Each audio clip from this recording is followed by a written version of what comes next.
Hello and welcome to coffee and salt talk with Anupama.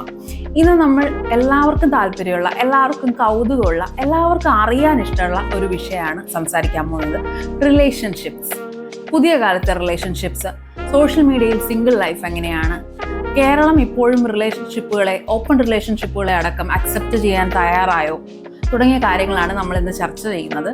ഇന്ന് നമ്മുടെ അതിഥിയായി എത്തിയിരിക്കുന്നത് അനശ്വര കെ ആണ്. അനശ്വര കെ ഒരു എഴുത്തുകാരിയാണ്, ന്യൂസ് റിസർച്ചറാണ്, സോഷ്യൽ മീഡിയ ആക്ടിവിസ്റ്റ് ആണ്, ഫെമിനിസ്റ്റ് ആണ്. അങ്ങനെ ഒരുപാട് ക്വാളിഫിക്കേഷൻസ് നമുക്ക് പറയാനുണ്ട്. കൂടുതൽ നമുക്ക് അനശ്വരയോട് സംസാരിക്കുമ്പോൾ മനസ്സിലാവും. ഹായ് അനശ്വര. ഹലോ. നമ്മൾ ഇന്ന് റിലേഷൻഷിപ്സ് ആണ് നമ്മളുടെ വിഷയം എന്ന് പറയുന്നുണ്ടെങ്കിൽ പോലും ഇത് കൂടുതലും ആസ് ഇറ്റ് പ്രോഗ്രസസ് നമ്മൾ തമ്മിലുള്ള ഒരു സംഭാഷണമായിട്ട് ഇവോൾവ് ചെയ്യാനാണ് സാധ്യത കൂടുതലും. എന്തായാലും നമുക്ക് റിലേഷൻഷിപ്പ് എന്നുള്ള ആ ടോപ്പിക്കിൽ നിന്ന് തന്നെ ഒരു ക്വസ്റ്റ്യൻ വെച്ച് നമുക്ക് പതുക്കെ തുടങ്ങാം. റിലേഷൻഷിപ്പുകളുടെ ഒരു ഡെഫിനേഷൻ, പണ്ടൊക്കെ റിലേഷൻഷിപ്പ് എന്ന് പറഞ്ഞാൽ ഭാര്യ ഭർത്താവ്, അച്ഛൻ അമ്മ, അങ്ങനെയുള്ള ബന്ധങ്ങളിലേക്ക്, ആ കള്ളിയിലേക്ക് ഒതുക്കിപ്പെട്ടിരുന്നത്. ഇപ്പോഴത്തെ കാലത്ത് അങ്ങനെ പേരിലൂടെ നിർവചിക്കാൻ പറ്റാത്തതായിട്ടുള്ള റൊമാൻറ്റിക് ആയിട്ടുള്ള റിലേഷൻഷിപ്പുകളും അല്ലാത്ത റിലേഷൻഷിപ്പുകളും, കമ്മിറ്റഡ് ആയിട്ടുള്ളതും അല്ലാത്തതും, അങ്ങനെ പല തരത്തിലുള്ള റിലേഷൻഷിപ്പുകളായി പ്രോഗ്രസ് ചെയ്തിട്ടുണ്ട്. ഇത് എത്രത്തോളം ഒരു ജനാധിപത്യപരമാണ് അങ്ങനെയുള്ള റിലേഷൻഷിപ്പുകൾ? അങ്ങനെ ഒരു ജനാധിപത്യപരമായ മാറ്റങ്ങൾ അനശ്വരയുടെ ചുറ്റുമുള്ള റിലേഷൻഷിപ്പുകളിലും ഒക്കെ കാണുന്നുണ്ടോ? പ്രോത്സാഹിപ്പിക്കേണ്ട ഒരു മാറ്റമായിട്ട് ഇത് തോന്നുന്നുണ്ടോ? തീർച്ചയായിട്ടും. ഇപ്പൊ നമ്മൾ ഈ പറഞ്ഞ പോലെ ചില റിലേഷൻഷിപ്പുകൾക്ക് പേരിടുന്നില്ല എന്നേ ഉള്ളൂ. പണ്ട് കാലത്ത് ഇത്തരം റിലേഷൻഷിപ്പ് ഉണ്ടായിരുന്നു എന്നാണ് ഞാൻ മനസ്സിലാക്കുന്നത്. വളരെ സൗഹാർദ്ദത്തിലുള്ള ആണും പെണ്ണും, അല്ലെങ്കിൽ ആണും ആണും ഒക്കെ, അല്ലെങ്കിൽ കുറച്ചു കാലം മാത്രം സ്നേഹിക്കുകയും അതിനൊരു ഭാവി ഉണ്ടോ ഇല്ലയോ എന്ന് അറിയാതെ സ്നേഹിക്കുകയും വിവാഹം എന്നുള്ള സങ്കല്പം ഇല്ലാതെ തന്നെ സ്നേഹിക്കുകയും ചെയ്യുന്ന ആണും പെണ്ണും ഒക്കെ എല്ലാ കാലത്തും എല്ലാ സമയത്തും ഉണ്ടായിട്ടുണ്ട് എന്നാണ് ഞാൻ മനസ്സിലാക്കുന്നത്. ചിലപ്പോൾ തെറ്റായിരിക്കാം. ഇത്രയധികം ഉണ്ടായിരുന്നിരിക്കണം എന്നില്ല, എങ്കിലും ഉണ്ടായിട്ടുണ്ട്. ഇപ്പോൾ കുറേയും കൂടി നമുക്ക് അതിനൊരു ഓപ്പർച്യൂണിറ്റി ഉണ്ട്, ഒരു സോഷ്യൽ ആക്സെപ്റ്റൻസ് ഉണ്ട്. ഇത് പറഞ്ഞാൽ, മൂന്നാമത്തെ ഒരാളോട് പറഞ്ഞാൽ ഞങ്ങൾ തമ്മിൽ പ്രണയമല്ല, ഞങ്ങൾ തമ്മിൽ സൗഹൃദവുമല്ല, അതിനിടയ്ക്കുള്ള എന്തോ ആണെന്ന് പറഞ്ഞാൽ കേൾക്കുന്ന ഒരാൾക്ക് അത് മനസ്സിലാവുന്ന ഒരു സോഷ്യൽ സെറ്റപ്പ് പതുക്കെയെങ്കിലും ഉണ്ടായി വരുന്നുണ്ട്, കേരളത്തിൽ പ്രത്യേകിച്ചും. അപ്പൊ അതുകൊണ്ട് തന്നെ ഇത് ഈ പ്രണയത്തിൽ അല്ലെങ്കിൽ ഈ ബന്ധത്തിൽ അകപ്പെട്ടിരിക്കുന്ന രണ്ടുപേരെ സംബന്ധിച്ചും കുറേ കൂടി ക്ലാരിറ്റി ഇപ്പോൾ വരുന്നുണ്ട് കാര്യങ്ങൾക്ക്. ഇപ്പൊ നമ്മുടെയൊക്കെ തന്നെ ലൈഫിലായാലും ഇവോൾവ് ചെയ്ത് വരുന്നതനുസരിച്ച് നമുക്ക് പണ്ട് കൗമാരത്തിലുണ്ടായിരുന്ന അല്ലെങ്കിൽ യൗവനത്തിന്റെ ആരംഭത്തിലുണ്ടായിരുന്ന ചില കൺഫ്യൂഷൻസ് ഒക്കെ ഒരു ഏജ് കഴിയുമ്പോൾ ഇപ്പൊ സോഷ്യൽ മീഡിയയിലൂടെ നമ്മൾ ഒരുപാട് പേരോട് സംസാരിക്കുന്നു, അവരുടെ കഥകൾ കേൾക്കുന്നു, അവരുടെ ബന്ധങ്ങളെ കുറിച്ച് അറിയുന്നു. സിനിമകൾ, അത്തരത്തിലുള്ള സിനിമകൾ വരുന്നു, ലിറ്ററേച്ചറിൽ അതിനെ റെപ്രസെന്റ് ചെയ്യുന്നു. അപ്പോഴൊക്കെ നമ്മളിങ്ങനെ കൂടുതൽ ക്ലിയറും ക്ലാരിറ്റിയുള്ള മനുഷ്യന്മാരായിട്ട് മാറിക്കൊണ്ടിരിക്കുകയാണെന്നാണ് എനിക്ക് അതിൽ നിന്ന് മനസ്സിലാണ്. അപ്പൊ പ്രത്യേകിച്ച് അപ്പൊ നമ്മുടെ അടുത്ത തലമുറ എന്ന് പറയുന്ന ഒരു വിഭാഗത്തിന് അത് കുറേയും കൂടി ആക്സസബിൾ ആണ്. അവർക്ക് കുറേയും കൂടി ക്ലാരിറ്റി ഉണ്ട് കാര്യങ്ങളെ കുറിച്ച്. അവർക്ക് അത് മനസ്സിലാവുന്നുണ്ട്. അവര് ആണും പെണ്ണും ഇപ്പൊ പ്രേമിക്കുകയോ അല്ലെങ്കിൽ ഒരു റിലേഷൻഷിപ്പിൽ ഉണ്ടാവുകയോ ചെയ്തു കഴിഞ്ഞാൽ അത് വിവാഹത്തിലെത്തുകയോ അതൊരു പ്രണയമാവണമെന്നോ പോലും ഇല്ല. ചിലപ്പോൾ നല്ല രസമുള്ളൊരു ബന്ധം, ചിലപ്പോൾ അത് അത്രയും സമയം അവർക്ക് സ്പെൻഡ് ചെയ്യാൻ ഇഷ്ടമാണ് എന്നുള്ളതിൽ കവിഞ്ഞൊന്നും ചിലപ്പോൾ അത് ഉണ്ടാവണമെന്ന് പോലും ഇല്ല. ചിലപ്പോൾ നമുക്കും ഉണ്ടാവില്ല. നമ്മളിപ്പോൾ യാത്രയിൽ ഒരാളെ പരിചയപ്പെട്ടു, അയാളോട്ട് ടൈം സ്പെൻഡ് ചെയ്യാൻ രസമുണ്ട്, അയാളോട് പ്രണയം തോന്നണമെന്നോ അയാളുടെ ഐഡിയോളജികൾ നമ്മൾ ആക്സെപ്റ്റ് ചെയ്യണമെന്നോ അയാളുടെ ലൈഫിനെ നമ്മൾ മനസ്സിലാക്കണമെന്നോ പോലും ഇല്ല. ആ ഒരു ജേർണി വാസ് നൈസ് എന്നുള്ള ഒരു പോയിന്റിൽ കൂടി മാത്രം നമ്മൾ റിലേഷൻഷിപ്പുകൾ, അങ്ങനെയും കൂടിയുള്ള റിലേഷൻഷിപ്പുകൾ നമ്മൾ ആക്സെപ്റ്റ് ചെയ്യാൻ കുറേ കൂടിയും തയ്യാറായിട്ടുണ്ട്. ജനാധിപത്യപരമാണോ എന്ന് വെച്ചാൽ എനിക്ക് പലപ്പോഴും സംശയങ്ങൾ തോന്നാറുണ്ട്. നമ്മൾ ഈ ചില സിനിമകളിൽ തമാശയായിട്ട് പറയില്ലേ, ഞാനും നിന്റെ ഭർത്താവും മാത്രം നിന്നെ വിളിക്കാവൂ എന്ന് പറയുന്ന രീതിയിലുള്ള റിലേഷൻഷിപ്പുകൾ നമ്മൾ കാണുന്നുണ്ട്. അത്രയൊക്കെ ജനാധിപത്യം മതി എന്നുള്ളത്. അത് നമ്മുടെയൊക്കെ ലൈഫിൽ ഒരു പക്ഷെ നമ്മൾ ആ സന്ദർഭങ്ങളിലൂടെയൊക്കെ കടന്നു പോയിട്ടുണ്ടാവും. നമ്മൾ അതിനെ ചിലപ്പോൾ ആലോചിച്ച് മറികടക്കേണ്ട ഒരു ബേസിക് ഇൻസ്റ്റിക്ട് എന്നുള്ള നിലയ്ക്ക് നമുക്ക് ചിലപ്പോൾ ഇത്തരം വളരെ കൺസർവേറ്റീവ് ആയിട്ടുള്ള ചില തോട്ടൊക്കെ നമ്മുടെ റിലേഷൻഷിപ്പുകളിലും വന്നിട്ടുണ്ട്. പക്ഷെ നമ്മളതിനെ കുറിച്ച് സംസാരിക്കുകയും എഴുതുകയും ചെയ്യുമ്പോൾ നമ്മളതിനെ ഇരുന്ന് ആലോചിച്ച് കൃത്യമായി ഇടപെട്ട് അതിനെ മാറ്റുക എന്നുള്ളൊരു പ്രക്രിയ ആയിരിക്കും നമ്മൾ ചെയ്തിട്ടുണ്ടാവുക. അത് നടത്തേണ്ടതാണ് എല്ലാ മനുഷ്യന്മാരും ബന്ധങ്ങൾ എന്നാണ് എനിക്ക് തോന്നിയിട്ടുള്ളത്. നമ്മൾ ഒരു കാലത്ത് നമ്മൾ സെക്സിനെ കുറിച്ച്, ബയോളജിക്കൽ സെക്സിനെ കുറിച്ച് ആലോചിക്കുന്നു, ആണ് പെണ്ണ് എന്നുള്ള രണ്ട് കള്ളിയിൽ മാത്രം ആലോചിക്കുന്നു. അതിനുശേഷം നമ്മൾ ജെൻഡർ എന്നുള്ള ഒരു സോഷ്യൽ കോൺസെപ്റ്റിനെ കുറിച്ച്, കൺസ്ട്രക്റ്റിനെ കുറിച്ച് നമ്മൾ ആലോചിക്കുന്നു. അങ്ങനെയുള്ള കുറച്ച് തുറസ്സുകൾ നമുക്കുണ്ടാവുന്നു, ചിന്ത കുറച്ചുകൂടി വലുതാകുന്നു. പിന്നീട് നമ്മൾ സെക്ഷുവാലിറ്റിയെ കുറിച്ച് ആലോചിക്കുന്നു, വിവിധ തരം സെക്ഷുവാലിറ്റികളെ കുറിച്ച് ആലോചിക്കുന്നു, LGBTQ ആലോചിക്കുന്നു, അതൊക്കെ വന്നു കഴിഞ്ഞ് ഇപ്പോൾ എനിക്ക് തോന്നുന്നു ഇപ്പോഴത്തെ കാലഘട്ടത്തിൽ നമ്മൾ റിലേഷൻഷിപ്പുകൾക്കും അങ്ങനെ ഒരു വൈവിധ്യം, അങ്ങനെ ഒരു വെറൈറ്റി നമ്മൾ അനുവദിച്ചു കൊടുക്കുന്ന ഒരു സമയം കൂടിയാണ്. നമ്മുടെ ചിന്തയിലെങ്കിലും അത്തരം അനുവാദങ്ങൾ നമ്മൾ കൊടുക്കുന്ന ഒരു സമയമാണെന്ന് തോന്നുന്നു. അപ്പോൾ മോണോഗമസ് ആവാം ഒരാൾ, അല്ലെങ്കിൽ അയാൾ പോളി ആവാം, അല്ലെങ്കിൽ ഇതൊന്നും അല്ലാതെ സീരിയൽ ആയിട്ടുള്ള മോണോഗമി ആവാം, കമ്മിറ്റഡ് ആവാം, അങ്ങനെ പല രീതിയിലുള്ള അങ്ങനെയുള്ള റിലേഷൻഷിപ്പുകളുടെ ഒരു വൈവിധ്യം നമ്മൾ കുറച്ചും കൂടി ആലോചിക്കുന്ന ഒരു സമയം കൂടിയാണെന്ന് തോന്നുന്നു. ഈ ഒരു സമയത്ത് ഈ ഒരു കാലഘട്ടത്തിൽ ഒരു കേരളത്തിലെ തിരുവനന്തപുരം പോലെ ഒരു നഗരത്തിൽ ഒരു സിംഗിൾ വിമൻ എന്നുള്ള നിലയ്ക്കുള്ള ജീവിതം എങ്ങനെ നോക്കി കാണുന്നു? തീർച്ചയായിട്ടും നമ്മൾ പണ്ടൊക്കെ നമുക്ക് ഈ സ്കൂളിലൊക്കെ പഠിക്കുമ്പോൾ തന്നെ അവർ തമ്മിൽ പിരിയാണെന്നാണ് പറയാ. പെൺകുട്ടികളും തമ്മിൽ ഇഷ്ടമുണ്ടെങ്കിൽ ആൺകുട്ടികളും തമ്മിൽ ഇഷ്ടം എനിക്ക് അത്ര മനസ്സിലായില്ല. ഒരു പക്ഷെ എൻ്റെ സർക്കിൾ അങ്ങനെ അധികം ആൺകുട്ടികളായിട്ട് ആ പ്രായത്തിൽ അധികം ഉണ്ടാവാത്തത് കൊണ്ടായിരിക്കും, അല്ലെങ്കിൽ അവരൊരു ഇന്റിമേറ്റ് ഇമോഷൻസ് നമ്മളായിട്ട് ഷെയർ ചെയ്യാത്തതുകൊണ്ട്. പക്ഷെ പെൺകുട്ടികളും തമ്മിൽ ഇങ്ങനെ കൈപിടിച്ച് നടക്കുകയൊക്കെ ചെയ്യുമ്പോൾ പിരിയാണ് എന്ന് പറയും. ആദ്യമൊന്നും എനിക്ക് മനസ്സിലായിരുന്നില്ല എന്താ ഇവര് പറയണേ എന്നുള്ളത്. എന്നെ സംബന്ധിച്ച് ഇത്തരം കാര്യങ്ങൾ, ഒരാളുടെ പേഴ്സണൽ കാര്യങ്ങൾ മനസ്സിലാക്കാൻ ഞാൻ ഇത്തിരി പുറകോട്ടാണ്. ഞാൻ അതിലധികം തല കൊടുക്കില്ല. അപ്പൊ ഞാൻ വിചാരിക്കും ഇവർ ഫ്രണ്ട്സ് ആണ് എന്നുള്ളത്. പക്ഷെ ബാക്കിയുള്ളവർ ഇങ്ങനെ പറഞ്ഞു തരും ഇവർ തമ്മിൽ അങ്ങനെയല്ല ഇഷ്ടമാണ്. അപ്പൊ ഞാൻ ആലോചിക്കും ഓക്കെ ഫൈൻ, അവർ തമ്മിൽ ഇഷ്ടമാണ്, വളരെ സന്തോഷം, നല്ല കാര്യമാണല്ലോ എന്ന് വിചാരിക്കും. പിന്നെയാണ് കുറേം കൂടെയൊക്കെ മുതിർന്ന് ഞാൻ പഠിച്ചത് ജെൻഡർ സ്റ്റഡീസ് ആണ്. അതൊക്കെ പഠിക്കുകയും പിന്നെ സോഷ്യൽ മീഡിയയിൽ ഇടപെടുകയും ചെയ്യുമ്പോഴാണ് ഇത്തരം ബന്ധങ്ങൾ സാധ്യമാണ്, അല്ലെങ്കിൽ ഇത്തരം ബന്ധങ്ങൾ വളരെ നാച്ചുറൽ ആണെന്നും അത് സ്വാഭാവികമായി രണ്ടുപേര് തമ്മിൽ ഉടലെടുക്കുന്നതാണെന്നും പലപ്പോഴും നമ്മുടെ ലൈഫിൽ നമുക്ക് ഉണ്ടായിരുന്ന ചില ആളുകളുമായിട്ട് നമുക്ക് പ്രണയത്തോടടുത്ത് തന്നെയുള്ള ബന്ധം ഉണ്ടായിരുന്നു എന്നും അത് നമ്മളന്ന് സൗഹൃദം എന്നും ആണ് മനസ്സിലാക്കുന്നത് എന്നുള്ളത് കൊണ്ട് അത് പ്രണയമായില്ല എന്നും ഒക്കെ വിചാരിച്ച് പോകുന്ന ഒരു ലൈഫ് ഉണ്ടായിട്ടുണ്ട്. തിരുവനന്തപുരം നഗരം ഒരു വളരെ കൺസർവേറ്റീവ് സിറ്റി ആയിട്ടാണ് ഞാൻ എപ്പോഴും മനസ്സിലാക്കിയിട്ടുള്ളത്. 8 മണിക്ക് കടയൊക്കെ അടച്ച് എല്ലാവരും വീട്ടിൽ പോയി സുഖമായിട്ട് കിടന്നുറങ്ങണം. ഞാൻ എപ്പോഴും വരും ടെക്നോ പാർക്കിൽ ഇത്രയും കോവിഡിന് ശേഷം ഇത്രയും കട വന്നതിന് ശേഷമാണ് ഇവിടെ നൈറ്റ് ലൈഫ് എന്നുള്ള കൺസെപ്റ്റ് പോലും ഉണ്ടായത്. തിരുവനന്തപുരം വളരെ കൊച്ചി അപേക്ഷിച്ചൊക്കെ വളരെ കൺസർവേറ്റീവ് ആയിട്ടുള്ള സിറ്റിയാണ്. ഇവിടെ സിംഗിൾ വിമണായിട്ട് താമസിക്കുക എന്ന് പറഞ്ഞു കഴിഞ്ഞാൽ ഓരോ മനുഷ്യന്റെയും സ്വഭാവം അനുസരിച്ച് വ്യത്യാസപ്പെടും എന്ന് ഞാൻ വളരെ ഇൻട്രോവേർട്ടഡ് ആയിട്ടുള്ള, എൻ്റെ സർക്കിളുകളിൽ മാത്രം വായ തുറക്കുന്ന, അധികം പുറത്തുപോയി ബഹളം ഉണ്ടാക്കാൻ ഇഷ്ടപ്പെടാത്ത ഒരാളെന്നുള്ള നിലയ്ക്ക് എന്നെ സംബന്ധിച്ച് ഞാനൊരു സിറ്റി എക്സ്പ്ലോർ ചെയ്ത് അല്ലെങ്കിൽ റിലേഷൻഷിപ്പുകൾ എക്സ്പ്ലോർ ചെയ്യാൻ എന്നോട് ഇങ്ങോട്ട് വന്ന റിലേഷൻഷിപ്പുകളാണ് എനിക്ക് ഉണ്ടായിട്ടുള്ളൂ. ഞാൻ അങ്ങോട്ട് പോയി എക്സ്പ്ലോർ ഉണ്ടായിട്ടില്ല എന്ന് പറയാൻ പറ്റില്ല, ഇത് കേൾക്കണവരിൽ ഞാൻ അങ്ങോട്ട് പോയി പറഞ്ഞ ആൾക്കാരുണ്ടെങ്കിലോ എന്നാലും കമ്പാരിറ്റീവ്ലി അത് കുറവാണ്. പിന്നെ സോഷ്യൽ മീഡിയയിൽ എഴുതുക എന്നൊക്കെ പറയുന്ന ഒരു ഇതുള്ള ആള്, പിന്നെ എനിക്കറിയില്ല എൻ്റെ ഒരു സ്വഭാവത്തിന്റെ പ്രത്യേകത കൊണ്ട് ഞാൻ ഭയങ്കര റൂഡാണ് എന്ന ആളുകൾക്ക് ഒരു മിഥ്യാധാരണ ഉള്ളത് കൊണ്ട് എന്നോടുള്ള അപ്രോച്ച് വളരെ കുറവാണ്. അങ്ങനെ ഒരു റിലേഷൻഷിപ്പുകളായിട്ട് ഉള്ള അപ്രോച്ച് ഇഷ്ടമാണ്, താല്പര്യം ഉണ്ടെന്നൊക്കെ ഇങ്ങനെ പറയുമെങ്കിലും അതിനൊരു സീരിയസ് എന്നുള്ള ലെവലിലേക്കൊന്നും എൻ്റെ അടുത്ത് അങ്ങനെ അപ്രോച്ച് വളരെ കുറവേ ഉണ്ടായിട്ടുള്ളൂ. അതുകൊണ്ട് തന്നെ ഞാൻ ആ മേഖലയിൽ അധികം എക്സ്പ്ലോർ ചെയ്യാനോ അങ്ങോട്ട് എക്സ്പ്ലോർ ചെയ്യാൻ അല്ലെങ്കിൽ അങ്ങനത്തെ ഗ്രൂപ്പുകളിൽ വർത്താനം പറയാനൊക്കെ ഞാൻ വളരെ ബാക്കൗട്ട് ആയതുകൊണ്ട് എന്നെ സംബന്ധിച്ച് റിലേഷൻഷിപ്പുകൾ എന്ന് പറഞ്ഞാൽ വളരെ ലിമിറ്റഡ് ആണ്. പക്ഷെ ഉണ്ടായിട്ടുണ്ട്, വളരെ മനോഹരമായിട്ടുള്ള റിലേഷൻഷിപ്സ് ഉണ്ടായിട്ടുണ്ട്.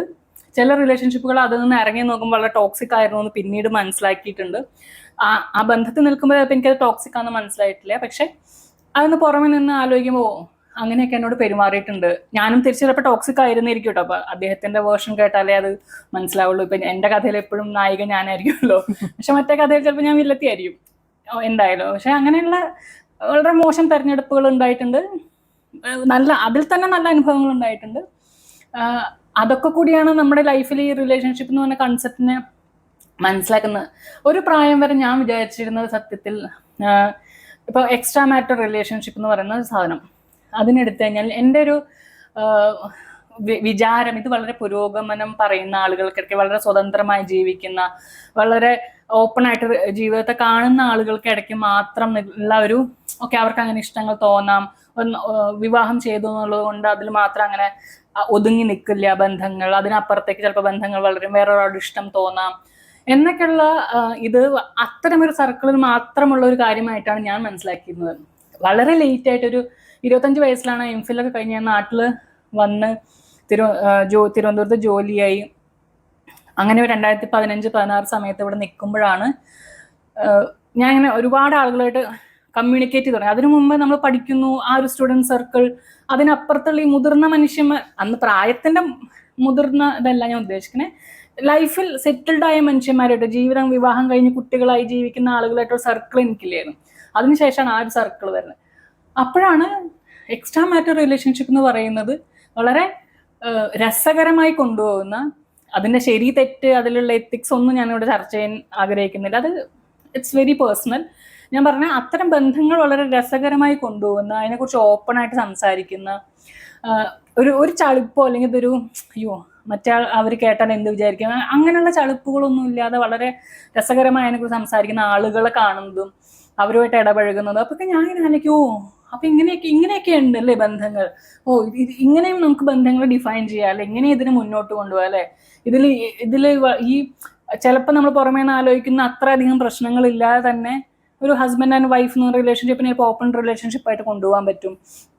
അതിൽ തന്നെ രണ്ടുപേരുടെയും ചോയ്സുകൾ, ഭർത്താവിന്റെ ഫ്രണ്ട്സിനെയായാലും ഭാര്യയുടെ ഫ്രണ്ട്സിനെയായാലും വളരെ സ്നേഹത്തോടെ ഇൻകോപ്പറേറ്റ് ചെയ്യാൻ പറ്റും അവർക്ക് അവരുടെ ലൈഫിൽ. അല്ലെങ്കിൽ രണ്ടുപേർക്കും സ്വതന്ത്രമായൊരു ലൈഫും കൂടെ ഉണ്ട് എന്ന് മനസ്സിലാക്കിക്കൊണ്ട് മുന്നോട്ട് പോകാൻ പറ്റും എന്നൊക്കെയുള്ള കാര്യങ്ങൾ ഞാൻ മനസ്സിലാക്കുന്ന ആ ഒരു 26-27 വയസ്സിലാണ്. ഞാൻ വളരെ അത്ഭുതത്തോടു കൂടി പല റിലേഷൻഷിപ്പും നോക്കി കണ്ടിട്ടുണ്ട്. എൻ്റെ അതുവരെയുള്ള മനസ്സിലായെന്ന് വെച്ചാൽ നമ്മൾ രണ്ടുപേർ വിവാഹം കഴിച്ചു, അവർക്കൊരു എക്സ്ട്രാ മാരിറ്റൽ റിലേഷൻഷിപ്പ് ഉണ്ടായി, പിന്നെ ഭാര്യ അല്ലെങ്കിൽ ഭർത്താവ് എന്ന് പറഞ്ഞ ആളോട് അത്ര റിലേഷൻഷിപ്പ് ഇല്ല, അതിലെന്തോ പ്രശ്നമുള്ളതുകൊണ്ടാണ് ഇവർ എക്സ്ട്രാ മാരിറ്റൽ റിലേഷൻഷിപ്പിൽ പോകുന്നതെന്നൊക്കെയുള്ള ധാരണയായിരുന്നു. കാരണം നമ്മൾ കാണുന്ന സിനിമകളായാലും വായിക്കുന്ന പുസ്തകങ്ങളായാലും ഒക്കെ നമുക്ക് കമ്മ്യൂണിക്കേറ്റ് ചെയ്തിരുന്ന ഇമേജ് അതാണല്ലോ. ഭാര്യയും ഭർത്താവും വഴക്കുണ്ടായി, അല്ലെങ്കിൽ ഭർത്താവ് സ്നേഹിക്കുന്നില്ല അതുകൊണ്ട് ഭാര്യ വേറെ ആളുടെ കൂടെ പോയി. ഭർത്താവ് വളരെയധികം സ്നേഹിക്കുമ്പോഴും അണ്ടർസ്റ്റാൻഡിങ് ആയിരിക്കുമ്പോഴും മറ്റൊരാളോട് സ്നേഹം തോന്നാം. അത് മുന്നോട്ട് കൊണ്ടുപോകണോ അതിനൊരു റിലേഷൻഷിപ്പ് ആക്കണോ എന്നൊക്കെ ഉള്ളത് അവരുടെ ചോയ്സാണ്. എങ്കിലും അതിനെ വളരെ മനോഹരമായി മുന്നോട്ട് കൊണ്ടുപോകുന്ന അത്തരം ബന്ധങ്ങൾ ഉണ്ടാവുമെന്നും അത് നാച്ചുറലാണ് മനുഷ്യനെ സംബന്ധിച്ചെന്നൊക്കെ മനസ്സിലാക്കുന്നത് ഈ ഒരു സമയത്താണ്. അതെന്നെ സംബന്ധിച്ച് ഭയങ്കര ഒരു റെവലേഷൻ ആയിരുന്നു. ഇങ്ങനെയൊക്കെ ഉണ്ടോ, ഇങ്ങനെയൊക്കെ പറ്റുമല്ലേ, ഇത് ഇങ്ങനെയും ഉണ്ടല്ലേ ജീവിതം എന്നൊക്കെ നമ്മൾ മനസ്സിലാക്കുന്നത് ആ പ്രായത്തിലാണ്. അത് ഭയങ്കര ഒരു എക്സ്പീരിയൻസ് ആയിരുന്നു എനിക്ക്, ആ ഒരു ജേർണി ത്രൂ ദിസ്.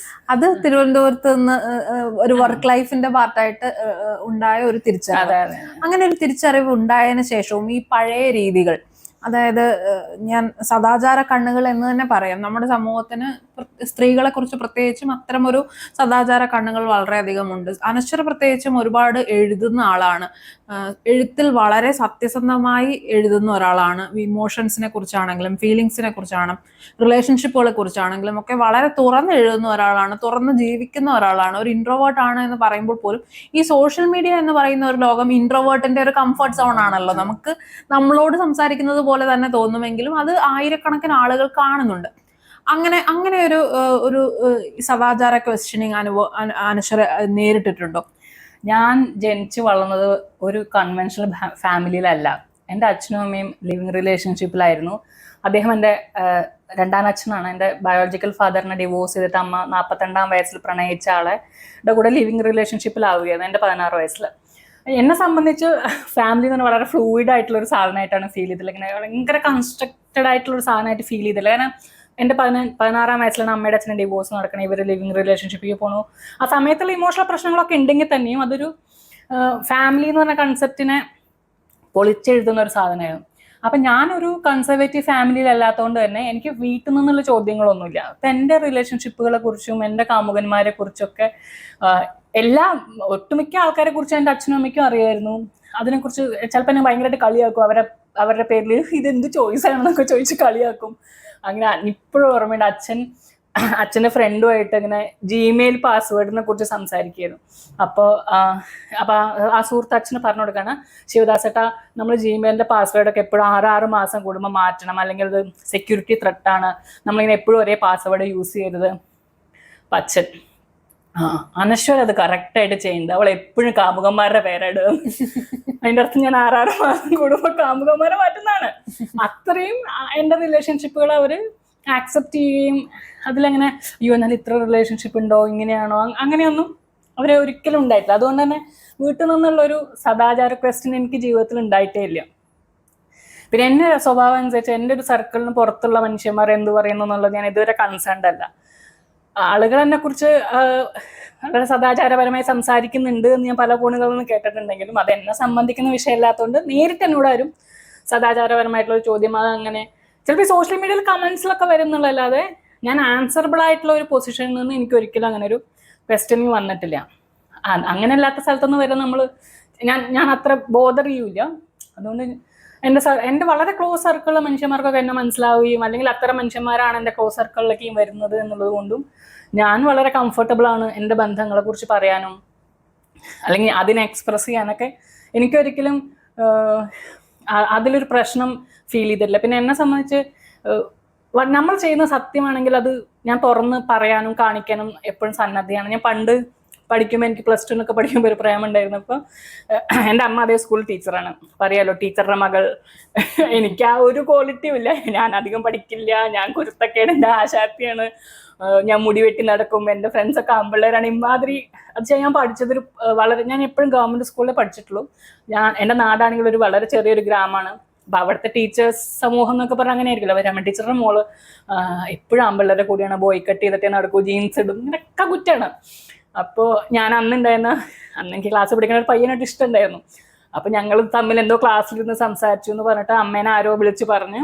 അപ്പം അമ്മ എന്നോട് പറഞ്ഞു, അനു നീ എന്തിനാ ഇത് പബ്ലിക്കായിട്ടൊന്ന് സംസാരിക്കണം, നീ വേണേ രഹസ്യമായിട്ട് സംസാരിച്ചോ എന്ന് പറഞ്ഞു.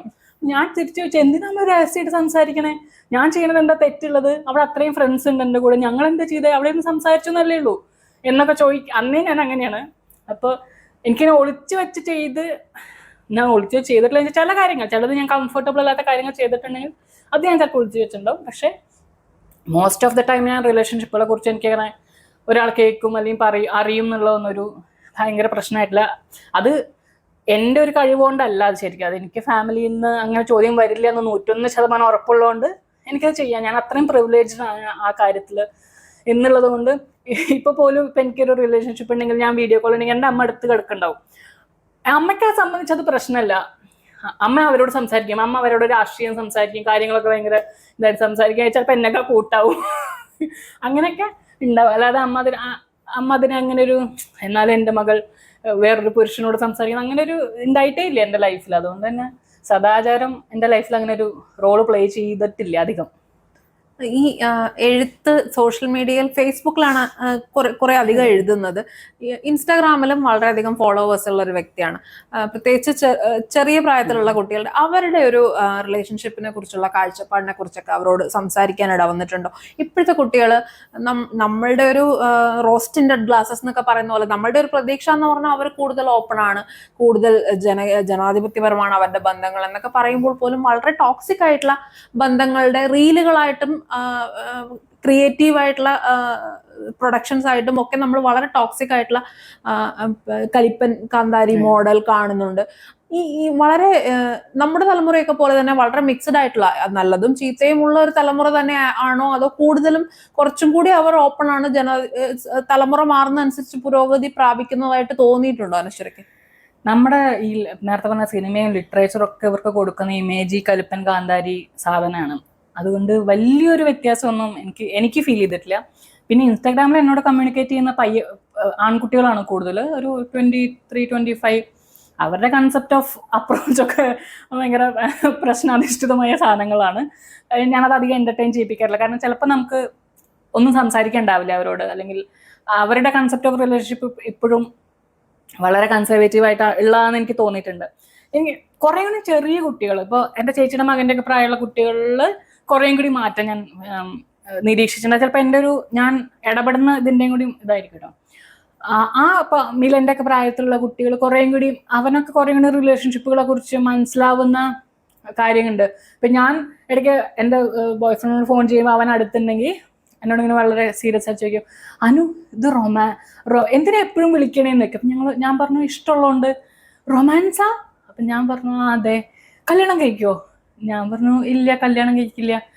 പക്ഷെ അതെന്താ? ഞാൻ പറഞ്ഞു എല്ലാ ബന്ധങ്ങളും നമുക്ക് അങ്ങനെ കല്യാണം കഴിക്കാണ്ടല്ലമില്ല, ചിലത് നമ്മൾ കല്യാണം കഴിക്കും, ചിലത് അങ്ങനെ ഇഷ്ടമായിട്ട് തന്നെ നിലനിൽക്കും. അതിന് ഇപ്പോൾ കല്യാണം കഴിക്കാൻ നിർബന്ധമൊന്നുമില്ല.